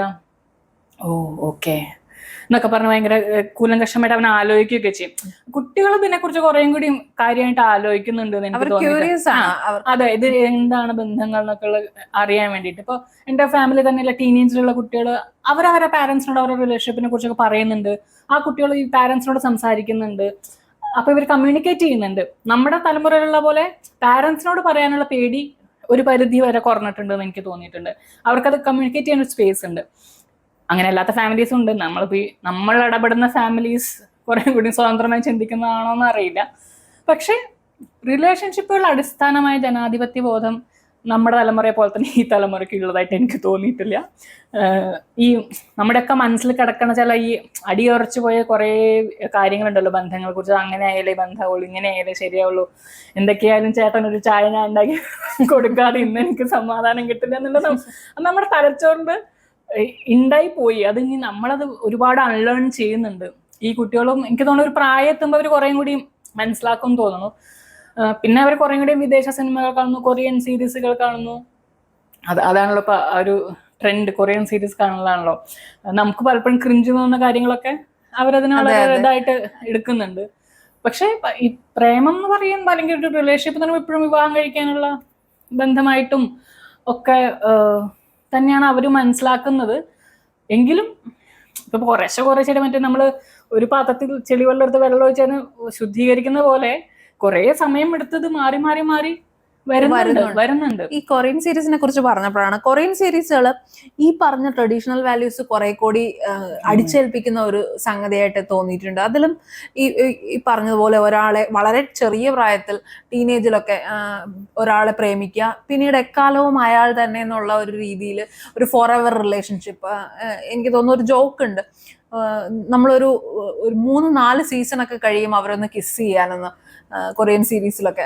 അതുപോലെ അങ്ങനെയുള്ള ഒരു കോൺസെപ്റ്റിനെ വല്ലാതെ അടിച്ചേൽപ്പിക്കുന്ന ക്രിയേഷൻസ് നമ്മുടെ പല സിനിമകളും വളരെ ഹിറ്റായിട്ടുള്ള തണ്ണീർമത്തൻ ദിനങ്ങളൊക്കെ ആണെങ്കിൽ തന്നെ ഒരു ഫോർ എവർ എന്നുള്ളത് എത്രയും ചെറുപ്പത്തിൽ തുടങ്ങാമോ അത്രയും ഒരു കുറെ ടിക്ടോക്കിലൊക്കെ ട്രെൻഡിങ് റീലുകൾ ഉണ്ടായിരുന്നല്ലോ, ചെറിയ പെൺകുട്ടിയും പയ്യനും മാലയൊക്കെ ഇട്ട് വന്ന് നിൽക്കുന്നു. പേടി ഭയങ്കര കാണുമ്പോ 17 വയസ്സ് കുഞ്ഞു കുട്ടികൾ കണ്ടാൽ തന്നെ നമുക്ക് അവര് കല്യാണം പോയിട്ട് കല്യാണം സദ്യ കഴിക്കാനുള്ള പ്രായം തന്നെ വിടാൻ പ്രായമായിട്ടില്ലല്ലോ ഈശ്വരാണ് ഞാൻ ആലോചിക്കുക. ഈ കുട്ടികളെ കാണുമ്പോ അത്ര കുഞ്ഞു പിള്ളേര്. എനിക്ക് തോന്നുന്നു നമുക്ക് ഈ നമ്മുടെ ഫിസിക്കൽ നീഡ് പൂർത്തീകരിക്കാൻ അല്ലെങ്കിൽ ഒരു സെക്ഷൽ നീഡ്സ് പൂർത്തീകരിക്കാൻ ഒരു ഓപ്പൺ ആയിട്ടുള്ള ഒരു മാർഗം ഉണ്ടായിരുന്നെങ്കിൽ ഈ വിവാഹത്തിലേക്ക് എന്നുള്ള ഒരു ഈ തലച്ചോറിൽ ഇങ്ങനെ കിടക്കില്ല എന്ന് എനിക്ക് എപ്പോഴും തോന്നിയിട്ടുണ്ട്. കുറേ കൂടി സ്വതന്ത്രമായിട്ട് അതിൻ്റെയൊക്കെ പ്രശ്നങ്ങളുണ്ട്, മറ്റ് പ്രശ്നങ്ങളെല്ലാം ഉണ്ട് കേട്ടോ, ഫിസിയോളജിക്കലായിട്ട് പ്രശ്നങ്ങൾ, അതിൻ്റെ പ്രഗ്നൻസിയുടെ ഇഷ്യൂസ് അതൊക്കെ ഉണ്ട്. അതൊക്കെ ഞാൻ അതൊന്നും അഡ്രസ്സ് ചെയ്യാതെ പറയല്ല. സ്റ്റിൽ അങ്ങനെ ഒരു സൊസൈറ്റി നമുക്ക് ഉണ്ടായിരുന്നെങ്കിൽ ഇത്ര ചെറുപ്പത്തിൽ, ഇപ്പൊ നമ്മുടെയൊക്കെ കാര്യം തന്നെ എനിക്കൊക്കെ തോന്നിയിട്ടുണ്ട്. ഞാൻ 22 വയസ്സിൽ കല്യാണം കഴിച്ചത് അമിതമായ പ്രേമം കൊണ്ടാണോ എന്നൊക്കെ ചോദിച്ചാൽ എനിക്ക് നല്ല സംശയമുണ്ട്. ഞാൻ 22 വയസ്സിൽ എന്തിനാ കല്യാണം കഴിച്ചെന്നുള്ളത്. മേ ബി അത് ഫിസിയോളജിക്കൽ നീഡ്സ് പൂർത്തീകരിക്കാൻ നമ്മുടെ മുമ്പിലുള്ള ഏറ്റവും ഈസിയ മാർഗം ഗെറ്റിംഗ് മാരീഡ് എന്നുള്ളതായിരിക്കും. ഒരുപാട് ക്വസ്റ്റ്യൻസ് ഇല്ല, പിന്നെ നമുക്ക് സുഖമായിട്ട് ഒരുമിച്ച്, പിന്നെ ഒരു ത്രില്ലുണ്ടല്ലോ, ഒരാൾ കമ്പാനിയൻഷിപ്പ് കിട്ടുന്നതിൻ്റെ ഒരു ത്രില്ല്. അങ്ങനെ ഒരുമിച്ച് ജീവിക്കാനുള്ള ഒരു സ്പേസ് തീരെ ഇല്ലാത്തൊരു സംഭവം. അതായത് ഒരു ഫോർ പ്ലേ എന്ന് പറയുന്നത് 4000 പേരെ വിളിച്ച് സദ്യ കൊടുക്കുക, അതിനുശേഷം യു ഹാവ് സെക്സ് എന്നുള്ളൊരു ഇങ്ങനെ ലോകത്ത് ഇത്ര വിചിത്രമായ ഒരു കോൺസെപ്റ്റ് വേറെ ഇന്ത്യൻ സമൂഹത്തിൽ അല്ലെങ്കിൽ ഒരു കൺസർവേറ്റീവ് ഏഷ്യൻ ആ ഒരു സമൂഹത്തിൽ മാത്രമേ ഇത് ഉണ്ടാവുള്ളൂ എന്ന് എനിക്ക് എപ്പോഴും തോന്നിയിട്ടുണ്ട്. അതേപോലെ വിവാഹങ്ങൾക്ക് എനിക്ക് ഫോർ എവർ കൺസെപ്റ്റ് ഒരു ഇത്തിരി ബുദ്ധിമുട്ടാണ് ദഹിക്കാൻ. ചിലപ്പോൾ ഈ പ്രായത്തിന്റെ ആയിരിക്കും കേട്ടോ. ഞാൻ 22 വയസ്സിൽ കല്യാണം കഴിക്കുമ്പോൾ ഇതെന്റെ ജീവിതകാലം മുഴുവനുള്ള എന്നൊക്കെ തന്നെ വിചാരിച്ചിട്ടായിരിക്കും ഞാനും വിവാഹത്തിലേക്ക് ചെന്നുണ്ടാവുക. അല്ലെങ്കിൽ ആ സമയത്തുള്ള പ്രേമങ്ങൾ കല്യാണം കഴിക്കാനാണല്ലോ പ്രേമിക്കണേ, അതിലിപ്പം എത്രയുള്ള സംശയം എന്നുള്ള അത് തന്നെയായിരിക്കും. അപ്പൊ ഇപ്പൊ എനിക്കിങ്ങനെ ആൾക്കാരിങ്ങനെ ഫോർ എവർ എന്നൊക്കെ പറയുമ്പോൾ ഞാൻ ഇങ്ങനെ മനസ്സിങ്ങനെ ആലോചിക്കും, ഫോർ എവറോ ഇത്ര കാലം നിൽക്കും. പിന്നെ ഫോർ എവർ നിൽക്കുന്നതാണ് ഏറ്റവും മനോഹരം എന്ന് നമുക്കൊരു മോശം ധാരണയുള്ളതായിട്ട് എനിക്ക് എപ്പോഴും ഫീൽ ചെയ്തിട്ടുണ്ട്. ഞാൻ എപ്പോഴും ആലോചിക്കുന്ന ഒരു കാര്യം, വയസ്സായവർ തമ്മിലുള്ള റീല്, ഈ അവരിങ്ങനെ കൈ പിടിച്ച് നടന്നു പോണതോ അല്ലെങ്കിൽ മെട്രോയിൽ ഇങ്ങനെ ട്രാവൽ ചെയ്യുന്ന റീലൊക്കെ ഇട്ടിട്ട് ദിസ് ഈസ് ദ ലവിന്റെ മറ്റേ അങ്ങേയറ്റം എന്നൊക്കെ കാണിക്കും. ഇവരുടെ ചെറുപ്പകാലത്തിൽ ഇവർ അങ്ങോട്ടും ഇങ്ങോട്ടും എത്രമാത്രം ടോക്സിക് ആയിരുന്നു എന്ന്. കാരണം ഞാനത് പറയാൻ കാരണം വെച്ചാൽ ഇപ്പൊ എൻ്റെ കുടുംബത്തിലുള്ള 2 പേര് അവര് ആ സ്ത്രീക്ക് ആ വിവാഹത്തിൽ വായ തുറക്കാനുള്ള അനുവാദം ഉണ്ടായിട്ടില്ല. സ്വത്തിന്റെ കാര്യത്തിൽ ഉണ്ടായിട്ടില്ല, മക്കളെ വളർത്തുന്ന കാര്യത്തിൽ ഉണ്ടായിട്ടില്ല. ഒരു ജോലി ചെയ്യാൻ പറ്റുമായിരുന്നു, കാരണം അത് നല്ല പേയിങ് ജോബായിരുന്നു അവരുടെ എന്നുള്ളതുകൊണ്ട് അവർക്ക് ജോലി ചെയ്യാൻ അനുവാദമുണ്ട്. അത്രയും ടോക്സിക് ആയിട്ടുള്ള ഒരു ഭർത്താവായിരുന്നു. അടിപിടിയൊന്നുമില്ല, പക്ഷെ മെന്റൽ ടോർച്ചർ, കളിയാക്കലുകൾ, അങ്ങനെ ഒരു മോശം മാരേജ് ഉള്ള കൺസെപ്റ്റിലൂടെ പോയ അവര് വാർദ്ധക്യത്തിൽ അവർ ഒരുമിച്ചാണ്. അപ്പൊ അവര് ഞാനിപ്പോഴും ആലോചിക്കും, അവര് റോട്ടിൽ കൂടെ കൈ പിടിച്ചു പോകുമ്പോ എപ്പോഴും ഓഫ് ലവ് എന്നൊക്കെ പറഞ്ഞ് അതിലെന്താ അർത്ഥമുള്ളത്? ഒരു യൗവനവും അവരുടെ നല്ല കാലം മുഴുവൻ ഇങ്ങനെ വിഷമിച്ചും ഹോമിച്ചും നടന്നിട്ട് വാർദ്ധക്യത്തിൽ അവർ രണ്ടുപേരും ഒരുമിച്ചാണെന്ന് വലിയൊരു അച്ചീവ്മെന്റ് ആയിട്ട് ആൾക്കാർ, എനിക്കങ്ങനെ തോന്നിയിട്ടില്ല. നിങ്ങൾ ജീവിക്കുന്ന ഒരു ദിവസമാണ് ഒരുമിച്ചെങ്കിൽ ആ ഒരു ദിവസം നിങ്ങൾ ഹാപ്പി ആണോ എന്നുള്ളതാണ് ചോദ്യം. നിങ്ങൾ ഹാപ്പി അല്ലാന്ന് തോന്നുന്ന മൊമെന്റിൽ നിങ്ങൾ ആ റിലേഷൻഷിപ്പിൽ നിന്ന് ഇറങ്ങിയില്ലെങ്കിൽ നിങ്ങൾ നിങ്ങളുടെ ലൈഫ് ഹോമിക്കുകയാണ് അവിടെ. അത് ശരിയാണ്, അഭിപ്രായമില്ല. ഞാനും മോശം റിലേഷൻഷിപ്പിൽ ഉണ്ടായിട്ടുണ്ട്, ഞാനും സഫർ ചെയ്തിട്ടുണ്ട് പലരെയും പോലെ. പക്ഷെ അതിൽ നിന്ന് എന്തോ ഭാഗ്യം കൊണ്ട് ഞാൻ പുറത്തു കിടക്കാൻ ശ്രമിച്ചിട്ടുണ്ട്. എനിക്ക് ഹാപ്പി അല്ലാത്ത ഒരു സ്പേസിൽ നിൽക്കാൻ പറ്റില്ല. അത് ഇനി മുത്തുകൊണ്ട് അമ്മമ്മ പണ്ട് പറയും, പൊന്നുകൊണ്ട് രഥം ഉണ്ടാക്കി വിളിച്ചാലും ഞാൻ വരില്ല എന്നുള്ള പോലെ. അത്രയും എനിക്ക് പ്രൊവൈഡ് ചെയ്താലും ഞാൻ ഹാപ്പി അല്ലാത്തൊരു സ്ഥലത്ത് എനിക്ക് സ്റ്റിക്ക് ഓൺ ചെയ്യാൻ പറ്റില്ല. അതിനിപ്പോൾ മാരേജോ റിലേഷൻഷിപ്പ്, അത് എന്ത് സൗഹൃദമാണെങ്കിൽ പോലും എനിക്ക് ഉള്ളു തുറന്ന് ചിരിക്കാൻ പറ്റാത്ത ഒരു സ്ഥലത്ത് ഞാൻ നിൽക്കില്ല. ഞാൻ അവിടെ നിന്ന് ഇറങ്ങി. ചിലപ്പോൾ കാരണങ്ങൾ ബോധിപ്പിക്കും, ചിലപ്പോൾ ബോധിപ്പിക്കാതെ തന്നെ ഞാൻ ഇറങ്ങിപ്പോലും. അതെൻ്റെ ഒരു നേച്ചറായിട്ട് ഞാൻ ചിലപ്പോൾ എസ്കേപ്പ് മെക്കാനിസം ആയിരിക്കാം, എന്നെ തന്നെ സേവ് ചെയ്യാനുള്ള എൻ്റെ വേ ഓഫ് ഇതായിരിക്കാം. പക്ഷെ അങ്ങനെ പറ്റിയാണ് എങ്കിൽ നമ്മുടെ ലൈഫ് കുറേയും കൂടി മുറിവുകൾ ഏൽക്കാതെ പോവും. ഞാനൊക്കെ ഈ ഹൃദയം കൊണ്ട് ചിന്തിച്ച് ജീവിക്കുന്ന മനുഷ്യനായതുകൊണ്ട് മുറിവേക്കാൻ വളരെ എളുപ്പമാണ്. അമ്മ എപ്പോഴും എന്നോട് പറയും, നീ തലച്ചോറ് ഉപയോഗിക്കുകയില്ല കാര്യങ്ങൾ ഡിസൈഡ് ചെയ്യാൻ. പക്ഷെ നീ ഇറങ്ങിപ്പോരാൻ തലച്ചോറ് ഉപയോഗിക്കും. ഒരു പോയിന്റിൽ ഇറങ്ങിപ്പോരാൻ തീരുമാനിച്ചപ്പോൾ ഞാൻ ഭയങ്കര പ്രാക്ടിക്കലാണ്. എനിക്ക് പിന്നെ റീസൺസിന്റെ പെരുമഴയാണ്. അല്ല, അത് നമ്മുടെ ബന്ധങ്ങളെ നമുക്ക് എപ്പോഴും നമ്മളെ ഹാപ്പി ആക്കാനായിരിക്കണം നമ്മുടെ റിലേഷൻഷിപ്പ്. അതിൽ ഇത്ര സെൽഫിഷ് ആയാലും തെറ്റൊന്നുണ്ടെന്ന് ഞാൻ വിശ്വസിക്കുന്നില്ല. എല്ലാവരെയും പ്രീതിപ്പെടുത്തി എല്ലാവരെയും കണ്ണിലുണ്ണിയായിട്ടൊന്നും ജീവിക്കേണ്ട ആവശ്യവും നമുക്കില്ല. നമ്മളെന്തിനെത്ര സഫർ ചെയ്യണത്? ഞാൻ ചില ആളുകളിൽ ജീവിക്കണമെങ്കിൽ എപ്പോഴും ആലോചിക്കാറുണ്ട്, എന്തിനാ സഫർ ചെയ്യണത്? ഇറങ്ങി പോരുമായിരുന്നു. എന്താ അയാളില്ലെങ്കിൽ അല്ലെങ്കിൽ ആ സ്ത്രീ ഇല്ലെങ്കിൽ നിങ്ങളൊന്ന് മരിച്ചു പോയില്ലല്ലോ. ലീവ് ദം. അവരുടെ ലൈഫ് സന്തോഷമായിട്ട് ജീവിക്കട്ടെ. നമുക്ക് നമ്മുടെ ചിലപ്പോൾ സന്തോഷം വേറെ ആയിരിക്കും. നമ്മൾ എക്സ്പ്ലോർ ചെയ്യാത്തതുകൊണ്ട് നമുക്കത് മനസ്സിലാവാത്തത് ഞാൻ എപ്പോഴും ആലോചിക്കും. ഈ കൺസർവേറ്റീവ് ആയിട്ട് ഇങ്ങനെ വിവാഹം കഴിച്ചു, ഇനി അതന്നെ പ്രേമിച്ചു, അതുകൊണ്ട് അതന്നെ, അങ്ങനെയൊന്നും ആലോചിക്കേണ്ട കാര്യമില്ല. ഒരു ബസ് പോയി 1000 ബസ് പറഞ്ഞത് ഒരു റിലേഷൻഷിപ്പ് പോയി നിങ്ങൾക്ക് 1000 എണ്ണം കിട്ടും. ഇപ്പൊ എല്ലാം ആ മനുഷ്യൻ ചിലപ്പോ അങ്ങനെ വളരെ പെക്യുലർ സ്വഭാവമുള്ള മനുഷ്യന്മാര് ഉണ്ടാവും. അവരെ പ്രേമിക്കരുത്, അവരെ നമ്മൾ ഫ്രണ്ട്സ് ആക്കി വെക്കണം. കാരണം എന്താ, നമ്മുടെ പ്രേമം എന്തായാലും പോയി കരയാൻ നമുക്കൊരാള്. അതുകൊണ്ട് നമ്മൾ ഒരിക്കലും ഏറ്റവും മികച്ച മനുഷ്യനെ പ്രേമിക്കരുത്, ബെസ്റ്റ്മാൻ ആക്കി കൂടെ. അതെ, അതെപ്പോഴും നമുക്ക് പോയി കരഞ്ഞ് തല തല്ലാനുള്ളൊരു സ്ഥലമാണ്. നമ്മുടെ സകല ബുദ്ധിമുട്ടുകളും പോയി പറയാ, സമാധാനം തേടുക, അതിനുള്ളതാക്കി വെക്കുക. നമ്മുടെ റിലേഷൻഷിപ്പിൽ എന്തായാലും പ്രശ്നം വരും. കാരണം 2 മനുഷ്യന്മാരാണ്, ഗ്രോണപ്സ് ആണ്. അണ്ടർസ്റ്റാൻഡിങ് ഇഷ്യൂസ് എന്തായാലും ഉണ്ടാവും. നമുക്ക് ചിലപ്പോൾ ചില ഇപ്പൊ നമുക്ക് ചെറിയ ചെറിയ കാര്യങ്ങളാണെങ്കിൽ പോലും ചിലപ്പോൾ വളരെ ഹേർട്ട് ചെയ്യും. അപ്പൊ നമുക്ക് അത് മാനേജ് ചെയ്യാൻ പഠിക്കുക എന്നുള്ളത് വളരെ വലിയൊരു പ്രോസസ്സാണ്.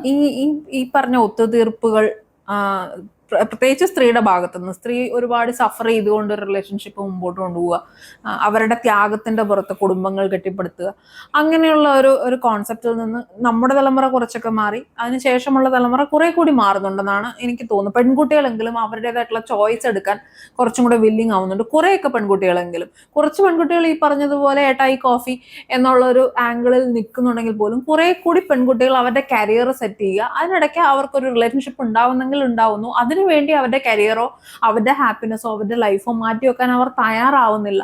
ആ പോയിന്റിലാണ് ഈ ഫ്രസ്ട്രേറ്റഡ് ആയിട്ടുള്ള ആൺകുട്ടികൾ ഉണ്ടാവുന്നത് കൂടുതലും. അവർക്ക് ആ ഒരു മെന്റൽ പൊസിഷനിലേക്ക് റീച്ച് ചെയ്യാൻ അവരെ സമൂഹം പരുവപ്പെടുത്തിയിരിക്കുന്ന രീതി വെച്ച് അവർക്ക് പറ്റുന്നില്ല. അവർ വളരെ എൻറ്റൈറ്റിൽഡായി വളർന്നു വന്ന ഒരു വിഭാഗത്തിന് ആദ്യമായി ഒരു നോ കേൾക്കുമ്പോൾ അവർക്ക് അത് അക്സെപ്റ്റ് ചെയ്യാൻ പറ്റുന്നില്ല എന്നുള്ളൊരു പോയിന്റ് ഉണ്ട്. അപ്പോഴാണ് ഈ പറഞ്ഞ ആസിഡ് അറ്റാക്സും അങ്ങനെയുള്ള കാര്യങ്ങളൊക്കെ കൂടുതലായി ഉണ്ടാവുന്നത്. അപ്പോൾ ഈ പെൺകുട്ടികളും ആൺകുട്ടികളും തമ്മിലുള്ള ഈ ഒരു മെന്റൽ കപ്പാസിറ്റിയിലുള്ള ഡിഫറൻസ്, അല്ലെങ്കിൽ ലോകത്തെ കാണുന്ന ഔട്ട്ലുക്കിലുള്ള ഡിഫറൻസ്, അത് ഇപ്പോഴത്തെ ബന്ധങ്ങളെ മോശമായി ബാധിക്കുന്നുണ്ടോ എന്ന് തോന്നുന്നു. നമ്മൾ ഈ ഫെമിനിസം ക്ലാസ്സിൽ പഠിക്കുമ്പോൾ എപ്പോഴും നമ്മൾ സ്ത്രീകളെ ബോധവൽക്കരിക്കുക, സ്ത്രീകളെ ശാക്തീകരിക്കുക, സ്ത്രീകൾക്ക് ക്ലാസ് കൊടുക്കുക, സ്ത്രീകൾക്ക് അങ്ങനെയൊക്കെ. സ്ത്രീകളെ നമ്മൾ വല്ലാണ്ട് വളർത്തി കളഞ്ഞു. ഞാനതിന് മോശം പറയല്ല, പക്ഷെ നമ്മൾ എന്ത് ചെയ്തു, വളരെ എൻലൈറ്റ്മെന്റ് ഉള്ള സ്ത്രീകളെ ഉണ്ടാക്കിയിട്ട് ഒരു എൻലൈറ്റ്മെന്റോ ഒരു ചിന്താശേഷി ഇല്ലാത്ത ഒരു പുരുഷ സമൂഹത്തെ ഇപ്പുറത്തും ഉണ്ടാക്കി വെച്ചു. അത് പുരുഷ സമൂഹത്തിന്റെ കുഴപ്പമല്ല, അവർക്ക് കിട്ടുന്ന ഇത് പറഞ്ഞ എഡ്യൂക്കേഷൻ, അവർക്ക് സമൂഹത്തിൽ നിന്ന് കിട്ടുന്ന മെസ്സേജസ് ഇതാണ്. അവരോട് നമ്മൾ സംസാരിക്കുന്നില്ല. ഇപ്പൊ അവരും റിലേഷൻഷിപ്പുകൾ പ്രശ്നങ്ങൾ അനുഭവിക്കുന്നുണ്ടാവും. സ്ത്രീകൾ വളരെ ടോക്സിക് ആയിട്ടുള്ള ചില റിലേഷൻഷിപ്സും നമ്മൾ കണ്ടിട്ടുണ്ട്. അപ്പൊ ഇവർക്ക് ഇത് ഹാൻഡിൽ ചെയ്യാനാവില്ല. ഇവർക്ക് സത്യത്തിൽ ഈ പണ്ട് കവിതയിൽ വായിക്കുന്ന സ്ത്രീയെ പ്രേമിക്കരുത് എന്നൊക്കെ പറഞ്ഞ ഒരു കവിത ഉണ്ടല്ലോ, അതിലെ പോലെ ഈ ഇത്രയും എഡ്യൂക്കേറ്റഡ് ആയ ഇത്രയും അല്ലെങ്കിൽ ലോകം കാണുന്നില്ല അല്ലെങ്കിൽ മാറാൻ തയ്യാറായ ഒരു സ്ത്രീയെ ആക്സെപ്റ്റ് ചെയ്യുന്ന ഒരു ഇണയല്ല, പങ്കാളിയല്ല ഇപ്പുറത്ത് കിട്ടുന്നത്.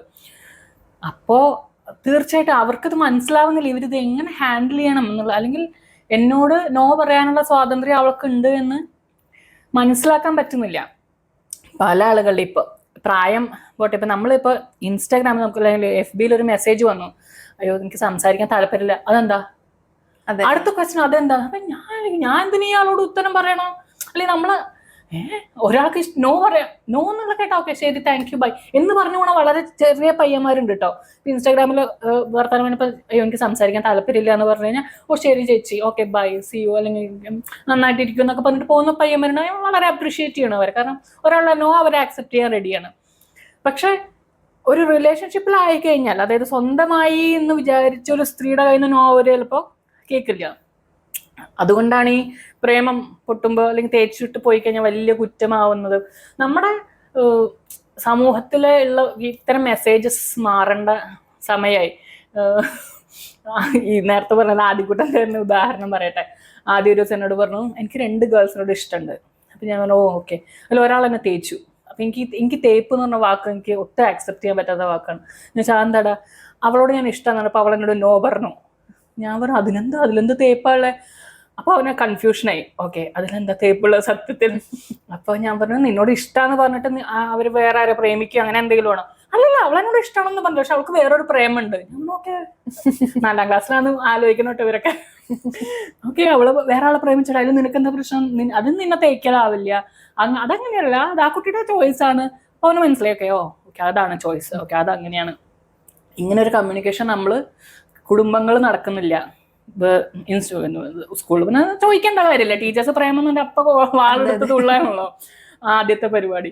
ഇതിപ്പോ ഈ ആൺകുട്ടികൾക്ക് ഇത് എവിടുന്നാ കിട്ടുക? നമ്മള് ഒരാൾ കുറ്റം പറയുമ്പോൾ അയാള് വളർന്നു വന്ന സാഹചര്യത്തിൽ അയാൾക്ക് എവിടുന്നാണ് ഈ ഒരു എഡ്യൂക്കേഷൻ കിട്ടിയിട്ടുള്ളത്? എവിടുന്നും കിട്ടിയിട്ടില്ല. ഇപ്പൊ സമപ്രായക്കാരായ ആളുകൾക്ക് അത് പഠിപ്പിക്കാൻ പറ്റില്ല, കാരണം അവരും ഇത് മനസ്സിലാക്കിയും അത് പ്രോസസ് ചെയ്തും വരുന്നേ ഉള്ളൂ. ആൺകുട്ടികൾ എന്ന് പറഞ്ഞ സമൂഹത്തെ നമ്മൾ അഡ്രസ്സ് ചെയ്യാതെ നമുക്ക് സ്ത്രീകളുടെ പ്രശ്നങ്ങളൊന്നും മുന്നോട്ട് കൊണ്ടുപോകാൻ പറ്റാത്തൊരു സമയം അതിക്രമിച്ചു കഴിഞ്ഞു. ഞാൻ എപ്പോഴും പറയും വിമൻസ് ഡേക്ക് നമ്മൾ സ്ത്രീകൾക്ക് ക്ലാസ് കൊടുക്കും, സ്ത്രീകൾക്ക് അതാക്കും. നിങ്ങൾ ആണുങ്ങളോട് സംസാരിക്കും, നിങ്ങൾ അവർക്കും ഉണ്ടല്ലോ ഇതിൽ പറയാൻ. ഇപ്പൊ ഫാമിലി എന്ന് പറയുമ്പോൾ അവര് ഇപ്പൊ ഈ ഇൻസ്റ്റാഗ്രാമിലൊക്കെ റീലുകളുള്ളൂ, പുരുഷന്മാർ കഷ്ടപ്പെടുന്നു സ്ത്രീകൾ സൂഹിക്കുന്നു. ശരിയാണ്, പാട്രിയാർക്കിയിൽ പുരുഷന്മാർ കഷ്ടപ്പെടുന്നുണ്ട്, തീർച്ചയായിട്ടും ഉണ്ട്. അവരുടെ മേലാണ് കുടുംബത്തിന്റെ ഭാരം, അവരുടെ മേലാണ് ഈ പെങ്ങളുടെ കല്യാണത്തിന്റെ ഭാരം, അവരുടെ മേലാണ് അച്ഛനമ്മമാരുടെ ഭാരമാണ്. പുരുഷന്മാരുടെ മേലാണ് ആ ഭാരം. നിങ്ങൾ അതിന് പൊട്ടിച്ചെറിയുമെന്നാണ് നമ്മളൊക്കെ പറയുന്നത്. നിങ്ങൾ ഇത്ര ലോഡ് എടുക്കല്ലേ, കുടുംബത്തിന്റെ ലോഡ് എടുക്കല്ലേ, പെൺകുട്ടികൾക്ക് ഓപ്പർച്യൂണിറ്റീസ് ഉണ്ടാക്കി കൊടുക്കുക, അവരും ഏറ്റെടുക്കട്ടെ. ഈ ഒരു ഭാരം ഇവർ തലയിൽ വെച്ചിട്ടാണ് ഇവര് ഇങ്ങനൊരു സ്ത്രീകളുടെ കൂടെ ജീവിക്കാൻ വരുന്നത്. അപ്പൊ ഇവരുടെ ഫ്രസ്ട്രേഷൻസ് ഉണ്ട് ഇതില്. ആ ഫ്രസ്ട്രേഷനാണ് പലപ്പോഴും ഇപ്പൊ തെറിവിളികളായിട്ടും ഫെമിനിറ്റി എന്നുള്ള വിളികളായിട്ടൊക്കെ വരുന്നത്. ഇവരുടെ ഒരുപാട് ഫ്രസ്ട്രേഷൻസ് എന്നാണ് വരുന്നത് എനിക്ക് തോന്നുന്നുണ്ട്. സ്ത്രീകൾ അടിച്ചിരുത്തുക അല്ലെങ്കിൽ മോശക്കാരെയൊക്കെ കാണിക്കാന്ന് പറഞ്ഞ മെന്റാലിറ്റി ഉണ്ട് തീർച്ചയായിട്ടും. പക്ഷെ അതിന് പിറകിൽ കുറെ കൂടി ഇവരെ ഫ്രസ്ട്രേഷൻ, ഞാൻ എപ്പോഴും ആലോചിക്കും ഇവരെ ഫ്രസ്ട്രേഷൻസ് നമ്മൾ അഡ്രസ്സ് ചെയ്യുകയും ചർച്ച ചെയ്യുകയും. ശരിയാണ്, അവർ വളരെ പ്രിവിലേജ്ഡ് ആയിട്ട് വളർന്ന, എൻടൈറ്റിൽഡ് ആയിട്ട് വളർന്ന, നോകൾ കേൾക്കാത്ത കുടുംബത്തിലെല്ലാം കയ്യിൽ ഇങ്ങനെ കൊണ്ടുവച്ച് വളർത്തിയ ആൺകുട്ടികളാണ്. അവരെയും നമ്മൾ കേൾക്കണം. അല്ലാതെ നമ്മളിങ്ങനെ ഭയങ്കരമായിട്ട് മാറ്റി നിർത്തി കഴിഞ്ഞാൽ അതിലൊരു ഗ്രോത്ത് ഉണ്ടാവുമെന്ന് ഞാൻ ഒരിക്കലും വിശ്വസിക്കുന്നില്ല. ആ ഗ്യാപ്പ് ഇങ്ങനെ കൂടി വരികയുള്ളൂ. അത് വലിയൊരു കോൺഫ്ലിക്റ്റിലേക്ക്, ഒരുപക്ഷെ ഇപ്പോഴത്തെ വ്യക്തികൾ തമ്മിലുള്ള കോൺഫ്ലിക്റ്റിന് അപ്പുറത്തേക്ക് കുറച്ചുകൂടി വലിയ തലത്തിലേക്ക് അത് വളർന്ന് ഒരു വലിയ സാമൂഹിക പ്രശ്നമായിട്ട് തന്നെ ഇപ്പോഴുള്ളതിനേക്കാൾ വലുതായിട്ട് അത് മാറാനാണ് സാധ്യത. നമുക്ക് വീണ്ടും തിരിച്ച് റിലേഷൻഷിപ്പിലേക്ക് വരികയാണെങ്കിൽ, റിലേഷൻഷിപ്പുകളിൽ ഈ പറഞ്ഞ ഫോർ എവർ ഒന്നും അല്ലെങ്കിൽ പോലും കുറച്ച് നല്ല മൊമെന്റ്സ് സ്പെൻഡ് ചെയ്യുന്ന തരം റിലേഷൻഷിപ്പുകൾ ഇപ്പോൾ കൂടുതലായിട്ടും ആളുകൾ എക്സ്പ്ലോർ ചെയ്യുന്നുണ്ട്. അതിന് അവർക്ക് സേഫായി എക്സ്പ്ലോർ ചെയ്യാനുള്ള ഓപ്പർച്യൂണിറ്റി സോഷ്യൽ മീഡിയ അവർക്ക് അനുവദിക്കുന്നുണ്ട്. അറ്റ്ലീസ്റ്റ് വിർച്വലി എങ്കിലും ഒരു റിലേഷൻഷിപ്പ് മെയിൻറ്റെയിൻ ചെയ്യാനുള്ള ഒരു സേഫ് സ്പേസ് സോഷ്യൽ മീഡിയയും സ്മാർട്ട് ഡിവൈസസും അവർക്ക് അനുവദിക്കുന്നുണ്ട്. അതിനോടൊപ്പം തന്നെ കുറച്ച് പ്രൈവറ്റ് സ്പേസസ് വികസിച്ചും വരുന്നുണ്ട്. കൂടുതലായും ആളുകൾക്ക് സേഫായി അവരുടെ സമയം സ്പെൻഡ് ചെയ്യാനുള്ള പ്രൈവറ്റ് സ്പേസസ് കുറച്ച് അങ്ങനെ കാമായിട്ടുള്ള ആംബിയൻസ് റെസ്റ്റോറൻറ്റിലാണെങ്കിലും അങ്ങനെയൊക്കെ വികസിച്ച് വരുന്നുണ്ട്. അപ്പോൾ ആ ഒരു ഓപ്പർച്യൂണിറ്റി ഒരു വശത്ത് നിൽക്കുമ്പോഴും ഈ മാരേജ് എന്ന് പറയുന്ന ഒരു ഇൻസ്റ്റിറ്റ്യൂഷൻ ഉണ്ടല്ലോ, ആളുകളെ കെട്ടിയിടുന്ന ഒരു ഇൻസ്റ്റിറ്റ്യൂഷൻ എന്ന് തന്നെ ഞാൻ പറയും. അങ്ങനെ ഒരു ഇൻസ്റ്റിറ്റ്യൂഷൻ ഒരു വശത്ത് നിൽക്കുകയാണ്. അതിന് ഈ ലക്ഷക്കണക്കിന് ലക്ഷക്കണക്കിനെന്ന് ഞാൻ പറയില്ല, പതിറ്റാണ്ടുകളുടെ ഒരു ഒരു ഒരു മൈറ്റ് ഉണ്ട്, അതിൻ്റെ ഒരു സ്ട്രെങ്ത് ഉള്ള അത്രയും വലിയൊരു ഇൻസ്റ്റിറ്റ്യൂഷൻ ഒരു വശത്ത് നിൽക്കുകയാണ്. ആ ഇൻസ്റ്റിറ്റ്യൂഷൻ്റെ കടയ്ക്കൽ ഒരു ചെറിയ ക്രാക്ക് വീണിട്ടുള്ളതായിട്ട് തോന്നിയിട്ടുണ്ടോ? അതിനെന്തെങ്കിലും ഒരു മാറ്റം വരാനുള്ള സാധ്യതകൾ, ഇത്ര അൺനാച്ചുറൽ ആയ ഒരു സംവിധാനം മാറാനുള്ള ഒരു സാധ്യത കാണുന്നുണ്ടോ? അറ്റ്ലീസ്റ്റ് കേരളീയ സമൂഹത്തിലെങ്കിലും. മാറും, അത് എന്തായാലും മാറും. അത് ഇവോൾവ് ചെയ്തുകൊണ്ടേയിരിക്കും. നമുക്കത് ഒരിക്കലും ഇങ്ങനെ റിജിഡ് ഫോമിൽ നിൽക്കുന്നു വിചാരിക്കാൻ പറ്റില്ല. കാരണം ഇപ്പം 50 വർഷം മുന്നേ 100 വർഷം മുന്നേ ഉണ്ടായിരുന്ന ഒരു ഫാമിലി സെറ്റപ്പ് അല്ലല്ലോ. എനിക്ക് എപ്പോഴും തോന്നുന്നു 100 വർഷം മുന്നേ ആയിരുന്നു കുറേ കൂടിയും ഫ്ലൂയിഡ് ആയിട്ടുള്ള റിലേഷൻഷിപ്പുകളും അല്ലെങ്കിൽ ഫാമിലി സെറ്റപ്പാണ്. ഇപ്പോൾ ഒരു മിഡിൽ സമയത്തേക്ക് വന്നപ്പോഴും കുറേ കൂടി ഇങ്ങനെ റിജിഡായിട്ട് എൻ്റെ ഫാമിലി എന്ന് പറഞ്ഞ് നമ്മുടെ 90s പെട്ടികുട്ടി മമ്മൂട്ടി സിനിമകളിലെ ഒരു ഫാമിലി കൺസെപ്റ്റ് ഉണ്ടല്ലോ, മമ്മൂട്ടി കുറ്റം പറഞ്ഞ എനിക്ക് ഇഷ്ടമല്ല, എന്നാലും മമ്മൂട്ടി കുറ്റം പറയാൻ ഒരു അവസരം ഞാൻ ഒരിക്കലും ഒരു മോഹൻലാൽ ഫാനും മമ്മൂട്ടി ഫാനും നമ്മൾ ഫൈറ്റ് ചെയ്ത് മാറും ഇപ്പൊ. അപ്പൊ അങ്ങനെ ഒരു ഐഡിയൽ ഫാമിലി എന്നുള്ള കോൺസെപ്റ്റ് ആൻസർ പറഞ്ഞു. അല്ല, അങ്ങനെ ഒരു കൺസെപ്റ്റ് നമ്മുടെ തലച്ചോറിലൊക്കെ ഉണ്ട്, പക്ഷെ അത് മാറുന്നുണ്ട്. ഇപ്പൊ ഞാൻ പറയാം, എൻ്റെ ഫാമിലി അങ്ങനെ ഒരു ഐഡിയൽ ഫാമിലി സെറ്റപ്പിലുള്ള ഫാമിലി അല്ല. പക്ഷെ എന്നാൽ എൻ്റെ വലിയമ്മമാരുടെയൊക്കെ ഫാമിലി വളരെ ഐഡിയൽ ഫാമിലിയാണ്. പക്ഷെ മാറ്റങ്ങൾ വരുന്നുണ്ട്, ഇല്ല എന്ന് പറയാൻ പറ്റും. ഒന്നില്ലെങ്കിൽ ആൾക്കാർ വിവാഹം കഴിക്കേണ്ടെന്നെങ്കിലും തീരുമാനിക്കുന്നുണ്ട്. സിംഗിളായിട്ട് ജീവിക്കുകയാണ് നല്ലതെന്ന് വിചാരിക്കുന്ന ഒരുപാട് ആളുകൾ നമ്മൾ കാണുന്നുണ്ട്, സംസാരിക്കുന്നുണ്ട്. അപ്പൊ അവരൊക്കെ എന്നോട് ഇങ്ങനെ ചോദിക്കും, ചേച്ചി കല്യാണം കഴിക്കുന്നതാണോ നല്ലത്, അല്ല അതാണോ നല്ലത്? അപ്പൊ ഞാൻ എപ്പോഴും പറയും, നിങ്ങൾക്ക് ഒറ്റയ്ക്ക് ജീവിക്കാൻ ഉള്ള കേപ്പബിൾ ആണെങ്കിൽ, നിങ്ങളുടെ ഇമോഷൻസിനെ മാനേജ് ചെയ്യാൻ നിങ്ങൾ ഒറ്റയ്ക്ക് ജീവിക്കാൻ കേപ്പബിൾ ആണെങ്കിൽ നിങ്ങൾ വിവാഹം കഴിക്കേണ്ട ആവശ്യമില്ല. പക്ഷെ നിങ്ങൾക്ക് എല്ലാം ഷെയർ ചെയ്യാൻ ഒരു മനുഷ്യൻ വേണം.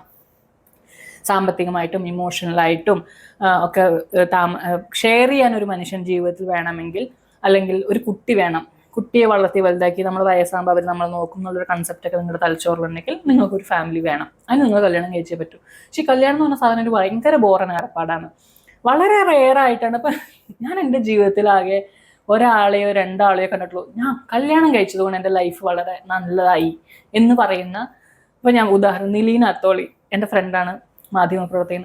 അവളുടെ ലൈഫ് കാണുമ്പോൾ എപ്പോഴും അല്ലേ അവൾ തന്നെ പറയും, ഞാൻ വിവാഹം കഴിച്ചതുകൊണ്ടാണ് ഞാൻ അത്ര ഹാപ്പി ആൻഡ് സന്തോഷവതിയായിട്ടിരിക്കുന്നത്. അവളെ കാണുമ്പോഴും എനിക്കത് ഫീൽ ചെയ്തിട്ടുണ്ട്. ഓക്കെ, ഗൗതമിൻ്റെ കൂടെ ആയതുകൊണ്ടാണ് അവൾ അങ്ങനെ പറയുന്ന 2-3 പേരെ ഞാൻ കണ്ടിട്ടുള്ളൂ എൻ്റെ ലൈഫിൽ. ബാക്കി എല്ലാവരും ഒന്നില്ലെങ്കിൽ ഭാര്യ, അല്ലെങ്കിൽ എൻ്റെ ഫ്രണ്ട്സ് ഭാര്യയ്ക്ക് പ്രശ്നം, അല്ലെങ്കിൽ ഭർത്താവിന് പ്രശ്നം, അല്ലെങ്കിൽ 2 പേർക്ക് തമ്മിൽ പ്രശ്നമൊന്നുമില്ല, പക്ഷെ ദേ ആർ നോട്ട് ഹാപ്പി.